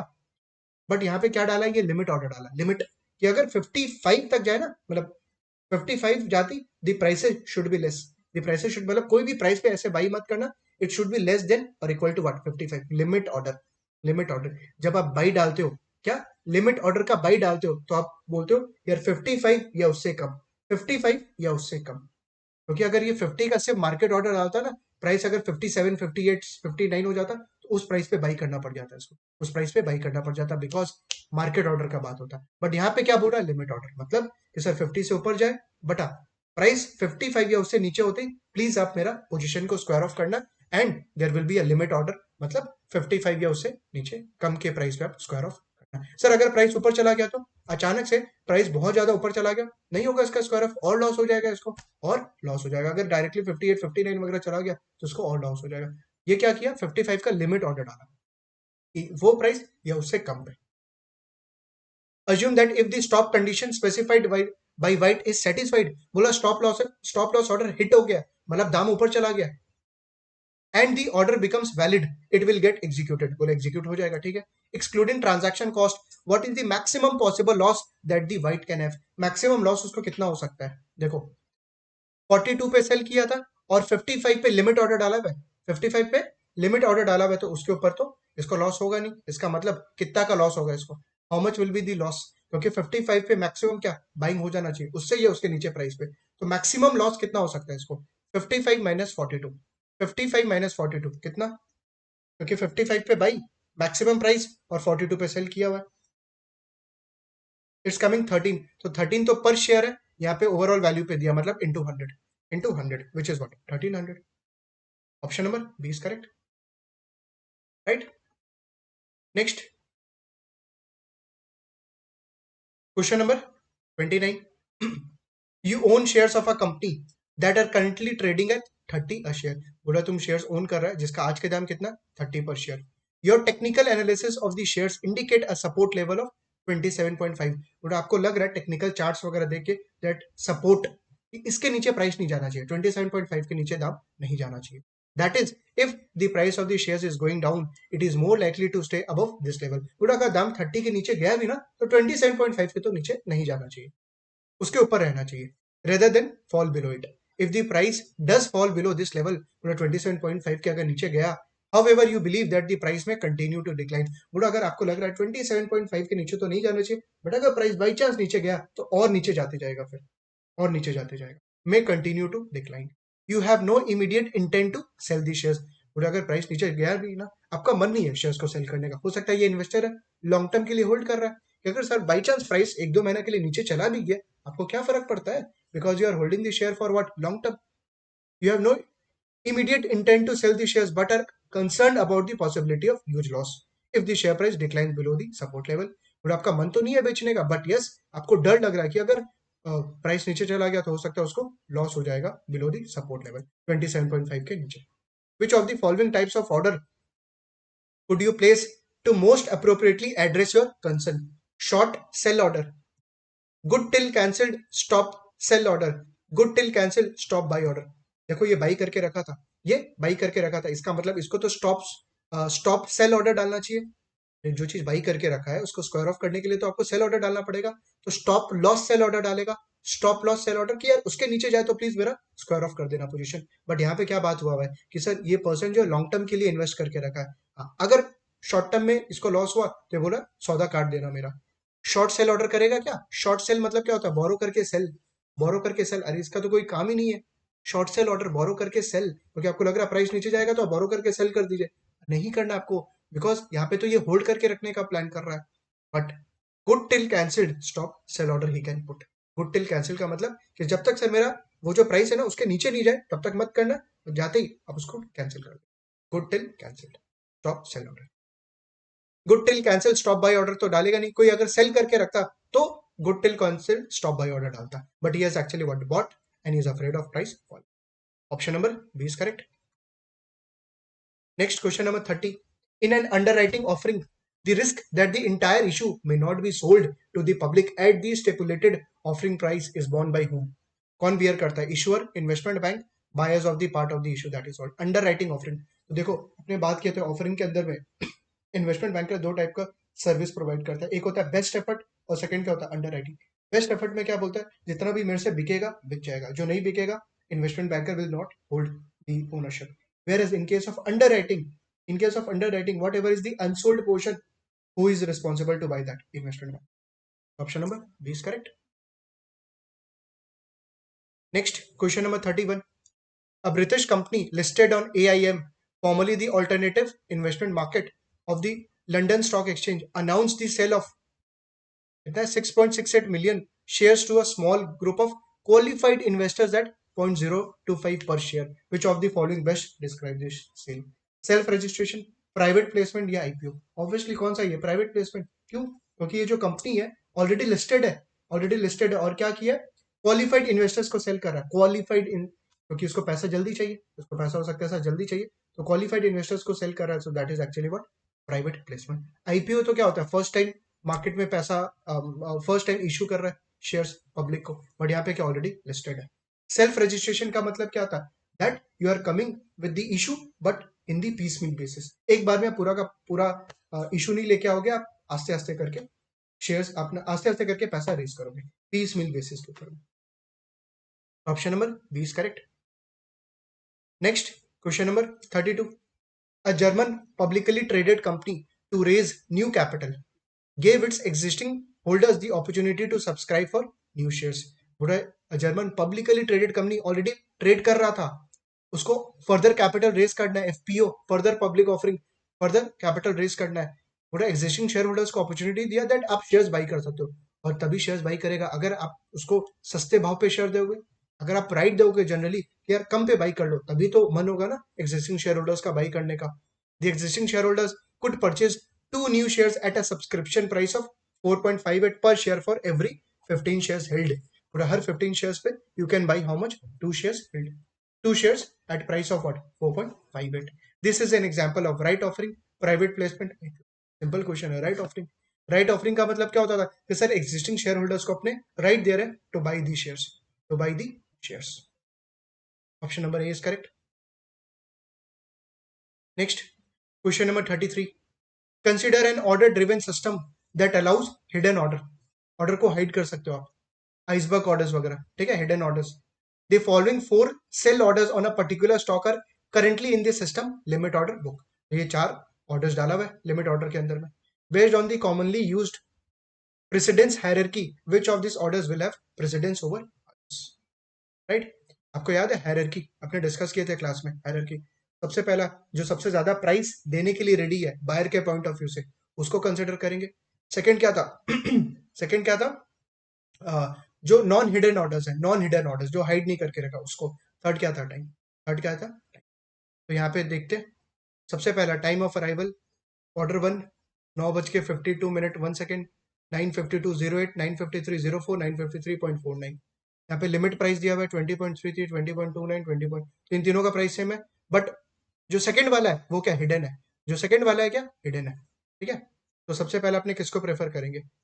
यहाँ पे आपको रैंकिंग बताना है, रैंकिंग। तो सबसे पहला क्या? अपने प्राइस को प्रेफर करेंगे, सबसे पहले अपने प्राइस को प्रेफर करेंगे। तो यहाँ पे क्या? प्राइस इज 20.33, इसको प्रेफर करेंगे सबसे पहला। ओके, बट इसका टाइम देखो 9:52.01 है। सेकेंड हायरार्की क्या था कि नॉन हिडन ऑर्डर्स होना चाहिए, तो ये तो हिडन है, ये तो हिडन है, तो इसको तो प्रेफर नहीं करेंगे। मतलब मैं जस्ट कंपेयर कर रहा हूँ, हिडन को छोड़ो, एक बार इसको देखते हैं एक बार। फर्स्ट थर्ड और फोर्थ, फर्स्ट थर्ड और फोर्थ किसको सबसे पहला प्रेफर करेंगे? With respect to time, with respect to time, तो टाइम कौन अभी लेटेस्ट डाला है? कौन अभी लेटेस्ट डाला है? 9:53.49 वाला, 9:53.49 वाला, मतलब we will prefer what? This order number 9:53। एक सेकंड रुको, तो यहाँ पे बाई ऑर्डर है या सेल ऑर्डर, पहले तो ये चेक करें। Consider an order driven system that allow hidden order, the following 4 sell order है, प्लीज, हाँ सेल ऑर्डर है, सेल ऑर्डर है यहाँ पे, सेल ऑर्डर। तो सेल ऑर्डर में किसको अपने प्रेफर करेंगे? जो सस्ते में बेचने के लिए रेडी है। सेल ऑर्डर में किसको प्रेफर करेंगे? जो सस्ते रेट पे बेचने के लिए रेडी है। तो ऑब्वियसली अब यहाँ पे कंपटीशन देखो, सेकंड वाला तो कहीं नहीं आने वाला बिकॉज इट्स हिडन ऑर्डर, इसको तो हटाइए पिक्चर से। तो अपने को ऑर्डर 1, 3 और 4 कंपेयर करना। ऑर्डर 1, 2 और 3 दिया क्या ये लोग? ठीक है, 1, 2, 3 दिया, बट देखो हिडन ऑर्डर तो अपने प्रेफर नहीं करेंगे, उसको एकदम लास्ट में रखेंगे। तो सेल ऑर्डर में उसको प्रेफर करेंगे जो सबसे कमती रेट पे सेल करने के लिए रेडी है। तो देखो ऑर्डर 1 तो गया पिक्चर से, ऑर्डर 1 गया because he is selling at what? 20.33 which is higher than 20.29, तो order 1 is gone. Next hierarchy देखते हैं, थर्ड को 9:53.04, 20.29 पे, ठीक है। फोर्थ ऑप्शन में बोला नहीं है, फोर्थ ऑप्शन में बोला नहीं, इसलिए मैं दिमाग नहीं लगा रहा हूँ। तो ये लोग का ऑर्डर 1, 2 और 3 में कंपटीशन है, ऑर्डर 1, 2, 3। तो ऑर्डर 1 वैसे गया बिकॉज ऑफ प्राइस, ऑर्डर 2 वैसे गया बिकॉज ऑफ हिडन, बचा क्या? Order number 3। बचा क्या? Order number. तो ऑर्डर नंबर 3 को अपने प्रेफर करेंगे, मतलब उसको सबसे पहला अलॉट होगा 20.29, मतलब उसका सबसे पहला सौदा होना चाहिए, राइट, हायरार्की में। तो सबसे पहला प्राइस, उसके बाद क्या? Hidden, non hidden order, third क्या? तो प्राइस इसका सबसे कम है, प्राइस इसका सबसे कम है, ये हिडन भी नहीं है, प्लस इसका टाइम भी है, टाइम भी है, मतलब टाइम तो इसका वैसे है सबसे पहला, बट एक्चुअली क्या, प्राइस इसका ज्यादा है। तो which option is correct? Order 1, 2 and 3, order number 3 is correct. Order number 3 is correct. Please यहाँ पे ध्यान रखना पड़ेगा आपको, बाई ऑर्डर है या सेल ऑर्डर। यहाँ पे सेल ऑर्डर बोला था, ठीक है, इसलिए मैं लोएस्ट प्राइस चूज कर रहा था। अगर बाई ऑर्डर बोलता, I could have chosen highest price, because from the buyer point of view, from the buyer point of view सबसे पहला बायर कौन रहेगा लाइन में? Who is ready to pay what? Highest price. Question number 34, Lee has submitted an immediate or cancel buy order. बोला क्या तो सौदा तुरंत हो या तुरंत कैंसिल हो जाए। By order of 500 shares of company at a limit price of 74.25। एक सेकेंड, लिमिट प्राइस आ रहा है, लिमिट मतलब 74.25 या उससे कम, बिकॉज बायर के लिए तो क्या कि सर अपने लिमिट ऑर्डर डालेंगे, मतलब अपने चाह रहे हैं कि 74.25 या उससे कम पे अपना बाइंग हो। There are two sell limit orders, कोई दो जन सेल लिमिट ऑर्डर भी डाला हुआ है, standing in the stock orders book at that time. One is for 300 shares at a limit price of 74.3 and other is 400 shares at a limit price of 74.35। एक second, ask side पे या offered side पे कौन सबसे पहला seller खड़ा रहेगा? 74.30 या 74.35? 74.30 वाला। क्यों? क्योंकि सर उसका प्राइस क्या है? सबसे कम। चीज को समझिए, बिड वाले में सबसे हाईएस्ट प्राइस वाला खड़ा होता है एंड ऑफर्ड में सबसे लोएस्ट प्राइस वाला खड़ा होता है। तो 74.3 होगा। How many shares in Lee order would get cancelled? कितना ऑर्डर कैंसिल हो जाएगा? एक सेकंड, इसका बाइंग का मन कितना था? कितना number of shares? 500 shares by था, 500 शेयर्स इसका मन था, but at a limit price of 74.25, 74.25 था ना, और इसका मन तो 74.25 या उससे कम, और यहाँ पे तो 0.30 0.35 है, तो कोई भी ऑर्डर फुलफिल नहीं होगा फिर तो, all the orders will get cancelled. How many shares and Lee order would get cancelled? None, none, the order would remain open but unfilled, order will get cancelled, none, the order would remain open but unfilled। तो option number A correct लग रहा है, option number A correct है actually. पूरा कि कोई भी order cancel नहीं होगा, ओपन रहेगा। ओपन रहेगा क्यों? क्योंकि उसका मन है 74.25 या उससे नीचे बाइंग करने का, और सेलर का मन है 74.30 या 74.35 पे सेल करने का, तो होना ही नहीं है, होने ही नहीं, बिकॉज एक जन को तो झुकना पड़ेगा ही, then only the transaction will happen. तो बोला कोई ऑर्डर कैंसिल नहीं होगा, but yes it will remain open. 200 shares, 300 shares will get filled, 500 shares there will be no fill। How many shares would get cancelled? इसका buying करने का कितना मन था? 500 shares। यहाँ पे दे रहा है 500 shares कैंसिल हो जाएगा, there would be no fill। तो ये भी ठीक लग रहा है वैसे तो, बोला कितना कैंसिल हो जाएगा, 500 shares कैंसिल हो जाएगा, there will be no fill। Fill तो नहीं होगा order, the order will remain open। मेरे को देखो ऑप्शन नंबर ए ज्यादा करेक्ट लग रहा है, बिकॉज यहाँ पे बोल रहा है would order get cancelled, cancel नहीं होगा, but order will remain open but unfilled. तो ऑप्शन नंबर ए मेरे को ज्यादा करेक्ट लग रहा है, but I am confuse between option number A and option number C. एक बार मैं आंसर चेक करना चाहता हूँ इसका। क्वेश्चन नंबर 34 का I want to cross check, question number 34 का, क्योंकि लैंग्वेज से थोड़ा सा प्ले हो जाएगा फिर। 34 का ऑप्शन नंबर सी करेक्ट बोल रहा है, रीड कर रहा हूँ। The order for 500 would get cancelled, okay, there will be no fill. समझ गया ये क्या मतलब क्या पॉइंट ऑफ व्यू से बोल रहा है कि यार ये जो ली था 500 शेयर्स का ऑर्डर डाला एट 74.25, ऑर्डर डाल दिया 74.25, परफेक्ट। कोई पर्सन रेडी है सेल करने के लिए 300 शेयर्स एट 74.30, कोई और पर्सन रेडी है 200 शेयर्स रेडी 74.35 के लिए, तो इसका तो ऑर्डर फुलफिल नहीं होगा, इसका तो ऑर्डर फुलफिल नहीं होगा। रीजन 74.25 या उससे नीचे पे इसका बाई करने का मन है, तो उसके पॉइंट ऑफ व्यू से बोला इसका ऑर्डर सिंस फुलफिल नहीं होगा, it will get cancelled, it will get cancelled. The order for 500 shares would get cancelled, there will be no fill. क्योंकि मैं ऑप्शन सी में क्यों मेरे को करेक्ट लग रहा था, क्योंकि ब्रैकेट में वो लोग लिखा था there will be no fill, order तो फुलफिल नहीं होने वाला। Lee is willing to buy at CNY 74.25 or less, but the minimum offer price in the book is 74.30। ये तो अपने भी डिस्कस किए थे। Therefore, no part of the order will filled because Lee order is immediate or cancel। अच्छा, immediate और cancel order था, इसीलिए option number A is correct. Option number A is wrong. Option number ए क्यों wrong है?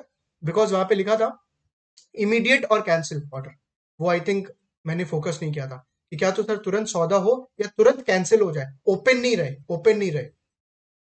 Immediate or cancel मैंने focus नहीं किया। That is why I chosen option number A, because यहाँ पे क्या बोल रहा है, ऑर्डर फुलफिल नहीं होगा but it will remain what, open, open नहीं रहेगा ऑर्डर। देखो जनरली जब आप इमीडिएट या कैंसिल ऑर्डर नहीं डालते हो तो आपका सौदा, आपका ऑर्डर ओपन रहता है कि अगर कोई और पर्सन आएगा उस प्राइस पे सेल करने के लिए तो आपका बाई हो जाएगा। बट ये पर्सन ने क्या किया, इमीडिएट या कैंसिल ऑर्डर डाला, बोला क्या तो तुरंत सौदा हो या तो तुरंत कैंसिल हो जाए, इसीलिए option number C is correct. Otherwise option number A भी करेक्ट होता अगर इमीडिएट और कैंसिल ऑर्डर नहीं होता। अच्छा क्वेश्चन है ये वाला, दिस क्वेश्चन इज मतलब बढ़िया, इसीलिए क्योंकि मेरे से immediate or cancel word miss हो गया था, इसलिए मेरे को मेरे लिए बढ़िया लग रहा है। आप अगर फोकस किए होंगे तो आपको सर समझ में आएगा कि ऑप्शन नंबर सी करेक्ट है। ठीक है, option number C is correct. Question number 34 को प्लीज एक बार लिख लेना साइड में, क्वेश्चन नंबर 34 पे इमीडिएट और कैंसिल ऑर्डर का टर्म है। Next question number 35, a market has the following limit order standing on its book for a particular stock। तो ये लिमिट ऑर्डर डाला हुआ है, देख लेते हैं एक बार। Buyer Keith, Paul and Mary, number of shares है, लिमिट प्राइस 19.7, 19.84, 19.89, 20.02। अपने को कैसे देखना है, ऐसे या ऐसे, नीचे से प्लीज, हाँ, क्योंकि जो बिड प्राइस है, जो बिड प्राइस है हाईएस्ट टू लोएस्ट, मतलब 20.02, उसके बाद 19.89, उसके बाद 19.84, उसके बाद क्या 19.7।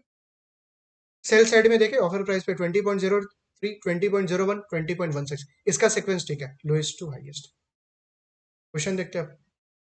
यान submits a day order to sell 1000 shares, बोलो इसने क्या किया, 1000 शेयर्स का सेल ऑर्डर डाला, सेल ऑर्डर, लिमिट प्राइस डाला 19.83। सबसे पहला 19.83 का सेल ऑर्डर का मतलब क्या हुआ, लिमिट ऑर्डर डालो सेलिंग पॉइंट ऑफ व्यू से कि सर इसका मन है 19.83 या उसके ऊपर में बिके, सेल ऑर्डर डालो, अब बाइंग ऑर्डर नहीं डालो। You have not put limit buy order, you have put what, limit sell order. तो लिमिट सेल ऑर्डर का मतलब कि 19.83 के नीचे सर नहीं बिकना चाहिए, 19.83 या उसके ऊपर सेल। और अगर सर बाइंग का होता है तो 19.83, तो अपने प्रे करते हैं 19.83 या उसके नीचे बाइंग। तो लिमिट ऑर्डर जब आप डाल रहे हो बाइंग के पॉइंट ऑफ व्यू से, मतलब वो मैक्सिमम कितना देने के लिए रेडी है, और जब आप सेलिंग के पॉइंट ऑफ व्यू से डाल रहे हो लिमिट ऑर्डर, इसका मतलब मिनिमम आप कितना सेल पे, कितना प्राइस पे सेल करने के लिए रेडी हो। तो 19.83 विल बी मिनिमम प्राइस, और इसको सेल कितना करना है, 1000 शेयर्स। अपने को क्या चेक करना है, बिड के तरफ, क्योंकि बिड जो बायर है वही तो बाई करेगा। Assume that no more buy orders are submitted, बोला और कोई बाई ऑर्डर्स नहीं है, जो लिमिट ऑर्डर में वही है, are submitted on that day after Ian submit his order, what would be the Ian's average trade price, कितना पे इसका अल्टीमेटली शेयर्स बिकेगा। चलिए चेक करें, 1000 शेयर्स इसको बेचना है 19.83 का लिमिट सेलिंग प्राइस पे। तो एक काम करो, बाइंग प्राइस देखो 20.02 पे आदमी बाई करने के लिए रेडी है। अरे आप सेल करने के लिए रेडी हो 19.83, कोई बाई करने के लिए रेडी है 20.02 पे। कितना, 1000 शेयर्स आपको बेचना है, बट वो कितना बाई करेगा, 300 शेयर्स। 300 शेयर्स। एक बार इसको लिख के सॉल्व करते हैं एक बार। क्वेश्चन नंबर 35, सर इसका जो सबसे पहला आउट ऑफ 1000 शेयर्स 300 शेयर्स तो बिक जाएगा कितने पे, 20.02 पे, प्लस 400 शेयर्स बिक जाएगा 19.89 पे। तो कितना का काम हो गया, 300, 400, अभी भी कितना बचा है, 300 शेयर्स और बिकना बचा है, 200 शेयर्स और कोई खरीद लेगा 19.84 पे। लिमिट प्राइस कितना है, 19.83 के नीचे नहीं बेचना है इसको, तो नेक्स्ट प्राइस देखो 19.7, तो रिमेनिंग 100 शेयर्स अभी भी है। अरे 1000 शेयर्स बेचना था, 300 बिक गया 400 बिक गया, 200 बिक गया, क्यूमुलेटिव कितना बिक गया, 900, अभी भी कितना अनसोल्ड पोर्शन है, 100 शेयर्स नहीं बिका है। तो क्या ये 100 शेयर्स 19.7 पे बेच देगा, नहीं, क्योंकि ये क्या डाल के रखा है, लिमिट ऑर्डर। लिमिट ऑर्डर मतलब 19.83 के नीचे नहीं जाना चाहिए, उसके ऊपर में आप बेचिए, तो टोटल इतना ही बिकेगा, 100 शेयर्स अनसोल्ड हो जाएगा। तो आपसे पूछ रहा है एवरेज ट्रेड प्राइस कितना है, तो this is my total selling value divided by number of shares, तो एवरेज प्राइस मिल जाएगा।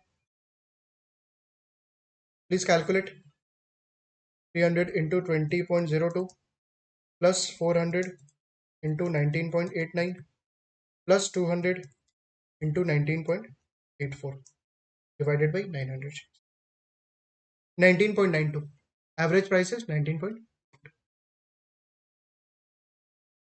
Option number B is correct. Next question number 36, a financial analyst is examining whether a country's financial market is well functioning. She finds that the transaction cost in this market are low and trading volumes are high. बहुत बढ़िया बात है. हो रहा है कि examine कर रहा है वेदर कंट्री का फाइनेंशियल कंडीशन, फाइनेंशियल मार्केट जो है वो वेल फंक्शनिंग है कि नहीं. हो रहा है वो फाइंड आउट की कि ट्रांजैक्शन कॉस्ट क्या कम है एंड ट्रेडिंग वॉल्यूम क्या हाई है. तो बढ़िया बात है. She concludes that the market is quite liquid. Yes, in such a market traders will find it hard to make use of their information. बिल्कुल भी नहीं, आराम से ट्रेडिंग होगा. Traders will find it easy to trade and their trading will make the market less informationally efficient. No, markets will become more informationally efficient. अरे आप अगर trade करोगे तो मार्केट्स तो और इंफॉर्मेशन एफिशिएंट होगा ना. मतलब सर जो प्राइस है वो इंट्रिंसिक वैल्यू की तरफ जाएगा if you are trading more and मोर.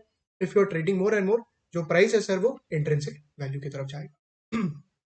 तो option number A, option number B wrong है. Option number C, traders will find it easy to trade and their trading will make the market more informationally. Option number C is correct. Next question number 37 check करते हैं और कितना बचा. अच्छा last question है, last question है. Please हाथ बनाए रखिए. Question number 37. देखो अच्छा खासा रिवीजन हुआ वैसे तो चैप्टर का यहाँ पे, और 36 37 क्वेश्चंस अपने कर भी लिए. ठीक है. Last question, question number 37. The government of a country whose financial markets are in early stage of development has hired you as a consultant. ठीक है. पूरा government of a country whose financial markets are in early stage, अभी start हुआ है financial market grow करना और आपको consultant hire किया है ऑन फाइनेंशियल मार्केट रेगुलेशन.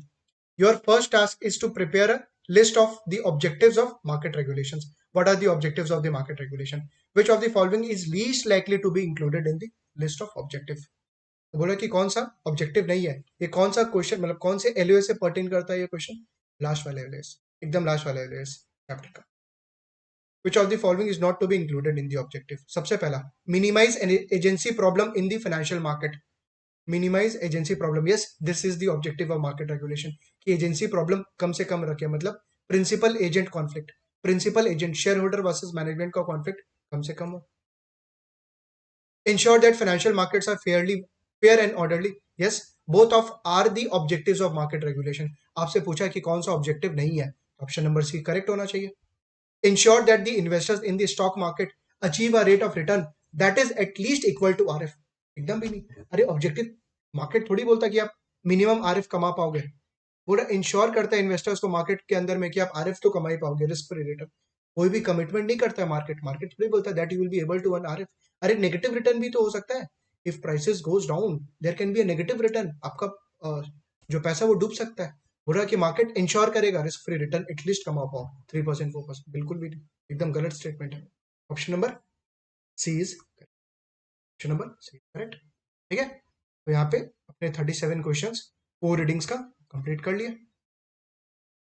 एक बार स्क्वाइजर्स का मैं बचा हुआ क्वेश्चन देख रहा हूँ क्योंकि क्लास के अंदर में कुछ क्वेश्चंस अपने डिस्कस कर लिए थे, but I think we have 4-5 questions. It will hardly take 5-7 minutes please. और स्क्वाइजर का तो क्वेश्चंस ऐसे भी इजी होता है, तो जो बैठ पा रहे हैं उनको बैठना चाहिए, या जिनको ब्रेक लेना है वो वीडियो को पॉज करके ब्रेक ले लो because we have next 5-7 minutes further. Question number 1 देख रहा हूं मैं, मॉड्यूल क्विज 41.1 41.2. सर ये कहां से देख रहे हो आप? स्क्वाइजर का. प्लीज हाँ, स्क्वाइजर का question. Question number 1, an investor who buys a government bond from a dealer's inventory is said to obtain a real asset in the primary market transaction. Government bond buy कर रहा है, real asset थोड़ी by कर रहा है. Real asset मतलब क्या होता है? Physical asset. Physical asset. तो ऑप्शन नंबर ए गया. Financial asset in a primary market. No, primary market में तो क्या कंपनी से बाई कर रहे हो, बट सेकेंडरी मार्केट में किससे बाई करते हो आप? डीलर से. तो financial asset in a secondary market transaction. If you are buying the bond from a dealer it is actually what? Secondary market. Plus it is what? Financial asset because it's what? Bond. Option number C is correct. Next, question number 2. Ferramosco is concerned that a long-term bond he holds might default. उसको लग रहा है कि ये जो long term bond hold कर रहा है वो default कर सकता है. He therefore buys a contract that will compensate him in case of default. तो ये क्या कर रहा है? कॉन्ट्रैक्ट बाई कर रहा है कि अगर डिफॉल्ट हुआ तो उससे इसको पैसा मिल जाए. What type of contract does he hold? Physical derivative contract, physical derivative, primary derivative contract, financial derivative contract. Which option? Primary financial derivative contract. ये सर फ्यूचर सेल कर सकता है, पुट ऑप्शन बाई कर सकता है, फ्यूचर सेल कर सकता है या पुट ऑप्शन बाई कर सकता है, क्योंकि अगर दाम गिरेगा तो उसको हेज हो जाएगा. Option number C is correct. Next question number 3. A financial intermediary buys a stock and then resales it few days later at a higher price. वो ये जो फाइनेंशियल इंटरमीडियरी है स्टॉक बाई करता है और कुछ दिन के बाद स्टॉक रीसेल करता है। Which intermediary would be best described as broker, dealer, arbitrager? Option number B is correct, dealer. अरे ब्रोकर क्या करता है? ब्रोकर से बायर और सेलर को मीट करवाता है, वो थोड़ी अपने पास स्टॉक रखता है। डीलर अपने पास स्टॉक रखता है, डीलर अपने पास इन्वेंट्री रखता है। डीलर बाई करता है, इन्वेंट्री रखता है और बेस्ट प्राइस पे क्या करता है? सेल करता है। आर्बिट्रेजर क्या करता है? कहीं से बाई करके कहीं पे सेल, कहीं से बाई करके कहीं पे sell at the same time, right? But dealer क्या करता है? आज बाई करेगा, हो सकता है 3 मंथ्स के बाद सेल करता है, right? There will be a timing difference. Question number 4, which of the following is most similar to the short position in the underlying asset? Short position मतलब क्या? कि आपको डर लग रहा है प्राइस गिरेगा। Buying a put, yes it's a short position. अरे ऑप्शन अगर बाई कर रहे हो आप, पुट ऑप्शन बाई कर रहे हो, what you are thinking that the price will what? Decrease, it will go beyond the exercise price. Option number A is correct. Writing a put, writing a put is actually what? Long on the asset, आपको लग रहा दाम बढ़ेगा। Buying a call is what? Long on the asset, आपको लग रहा दाम, right? तो क्वेश्चन नंबर 4 में option number A is correct. Question number 5 अपने क्लास में कर लिए थे, स्टॉक मार्जिन वाला, ये कर लिए थे, मार्जिन रिटर्न निकालना। मैं स्किप कर रहा हूँ, ये सब अपने एग्जांपल्स ऑलरेडी क्लास के अंदर में कर लिए थे। चेक कर लेते हैं और कोई क्वेश्चन छूटा, हाँ यहाँ model quiz 41.3, a stock is selling eight 50, और आज दाम चल रहा है उसका 50 पे। An investor's valuation model estimates is intrinsic value to be 40, पूरा दाम कितना होना चाहिए? 40, चल कितना रहा है? 50, the stock is actually what? Over valued. Based on her estimate she would most likely place a what? Short cell order, एकदम शॉर्ट सेल करना चाहिए ना। अगर कोई चीज ओवर वैल्यूड है उसको क्या करो? बोरो करके सेल, क्योंकि दाम जब नीचे आएगा आप बाई करके रिटर्न कर देना। Option number A is correct. Stop order two by, market order two by, क्यों बाई करेगा यार? दाम ज्यादा चल रहा है, तुम क्यों बाई करेगा, right?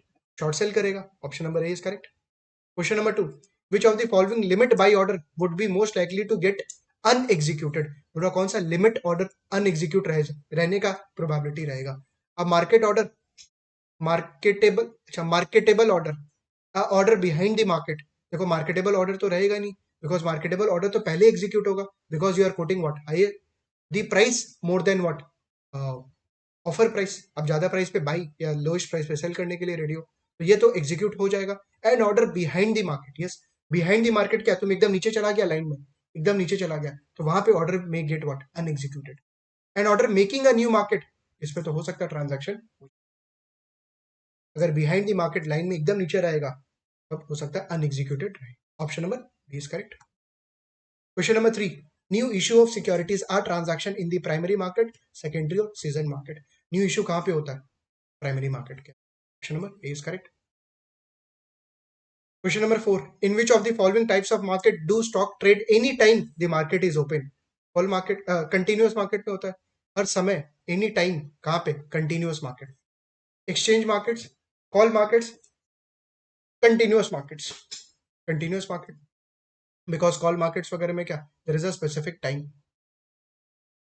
Question number 5, the market is said to be informationally efficient if it features market prices that reflect all available information about the value of securities traded. सही बोल रहा है, ये बोल रहा है कि कब इंफॉर्मेशनली एफिशिएंट बोलेंगे मार्केट को? जब मार्केट प्राइस सारा का सारा इंफॉर्मेशन ले लेगा।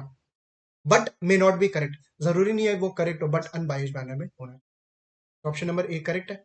ऑप्शन नंबर बी रीड कर रहा हूँ, timely and accurate information about correct supply and demand conditions. देखो टाइमली तो होना चाहिए बट एक्यूरेट होना जरूरी नहीं है, तो option number B is wrong because of accurate information. Option number C, many buyers and seller that are willing to trade at price above and below the prevailing market price. No, अरे price तो एक common होगा ना, it can not be different for buyer और seller के लिए। Last question, question number 6, which of the following would least likely to be an objective of the market regulation? कौन सा ऑब्जेक्टिव नहीं है? रिड्यूस बर्डन सम accounting standard, वो accounting standard बहुत heavy लगता है, बहुत बर्डन होता है, उसको कम करते हैं। अरे ये थोड़ी ऑब्जेक्टिव है, this is not the objective of the accounting standard. पूरे सर अकाउंटिंग स्टैंडर्ड कौन मेंटेन करेगा? अपने मन से अकाउंट्स, अपने मन से अकाउंटिंग स्टैंडर्ड, अपने मन से पीएनएल इनकम स्टेटमेंट बनाते हैं? No, this is not the objective of the market regulation. Option number B, make it easier for the investors to evaluate performance, yes GIPS, GIPS ही investment managers का performance evaluate करना है, तो there should be a common standard, that is actually what GIPS. Option number C, prevent investors from using what, inside information. Yes, this is the objective of market regulation. तो option number B, option number C is the objective of the market regulation. आपसे क्या पूछा? Least likely. Least likely का मतलब क्या होता है? Not an objective. Option number A is. बढ़िया. तो क्वेश्चन तो यहाँ पे काफी सारा प्रैक्टिस हुआ. Almost I think 50 questions including Schweser का अपने कर लिया. वहां पे 37 क्वेश्चन किए, यहाँ पे 6 और 5-6 क्वेश्चन ऊपर में भी किया. तो ऑलमोस्ट 50 क्वेश्चंस यहाँ पे अपना प्रैक्टिस हो गया. और ये चैप्टर अपने अच्छा खासा टाइम भी डिवोट किया, बिकॉज इस चैप्टर में डिस्कस करने के लिए बहुत ज्यादा है. छोटा छोटा कॉन्सेप्ट बहुत ज्यादा है. एंड ऑब्वियसली बाकी आपके टॉपिक्स के अंदर में उस पर अपने डिटेल में डिस्कस करेंगे, चाहे वो फिक्स इनकम के अंदर हो, चाहे डेरिवेटिव और वैल्यू. परफेक्ट. चलिए, आपको क्या करना है अभी नेक्स्ट, ये सारा क्वेश्चंस खुद से प्लीज प्रैक्टिस करिए, तभी आपका माइंड रन करेगा. बिकॉज अभी क्या कर रहे थे आप, जस्ट मेरे को सुन के मतलब you are able to calculate, but एक बार जब आप खुद रीड करोगे तब आपका डाउट्स आता है. जब डाउट्स आएगा तो मेरे से डिस्कस कर लीजिएगा. Right. Thank you guys, take care.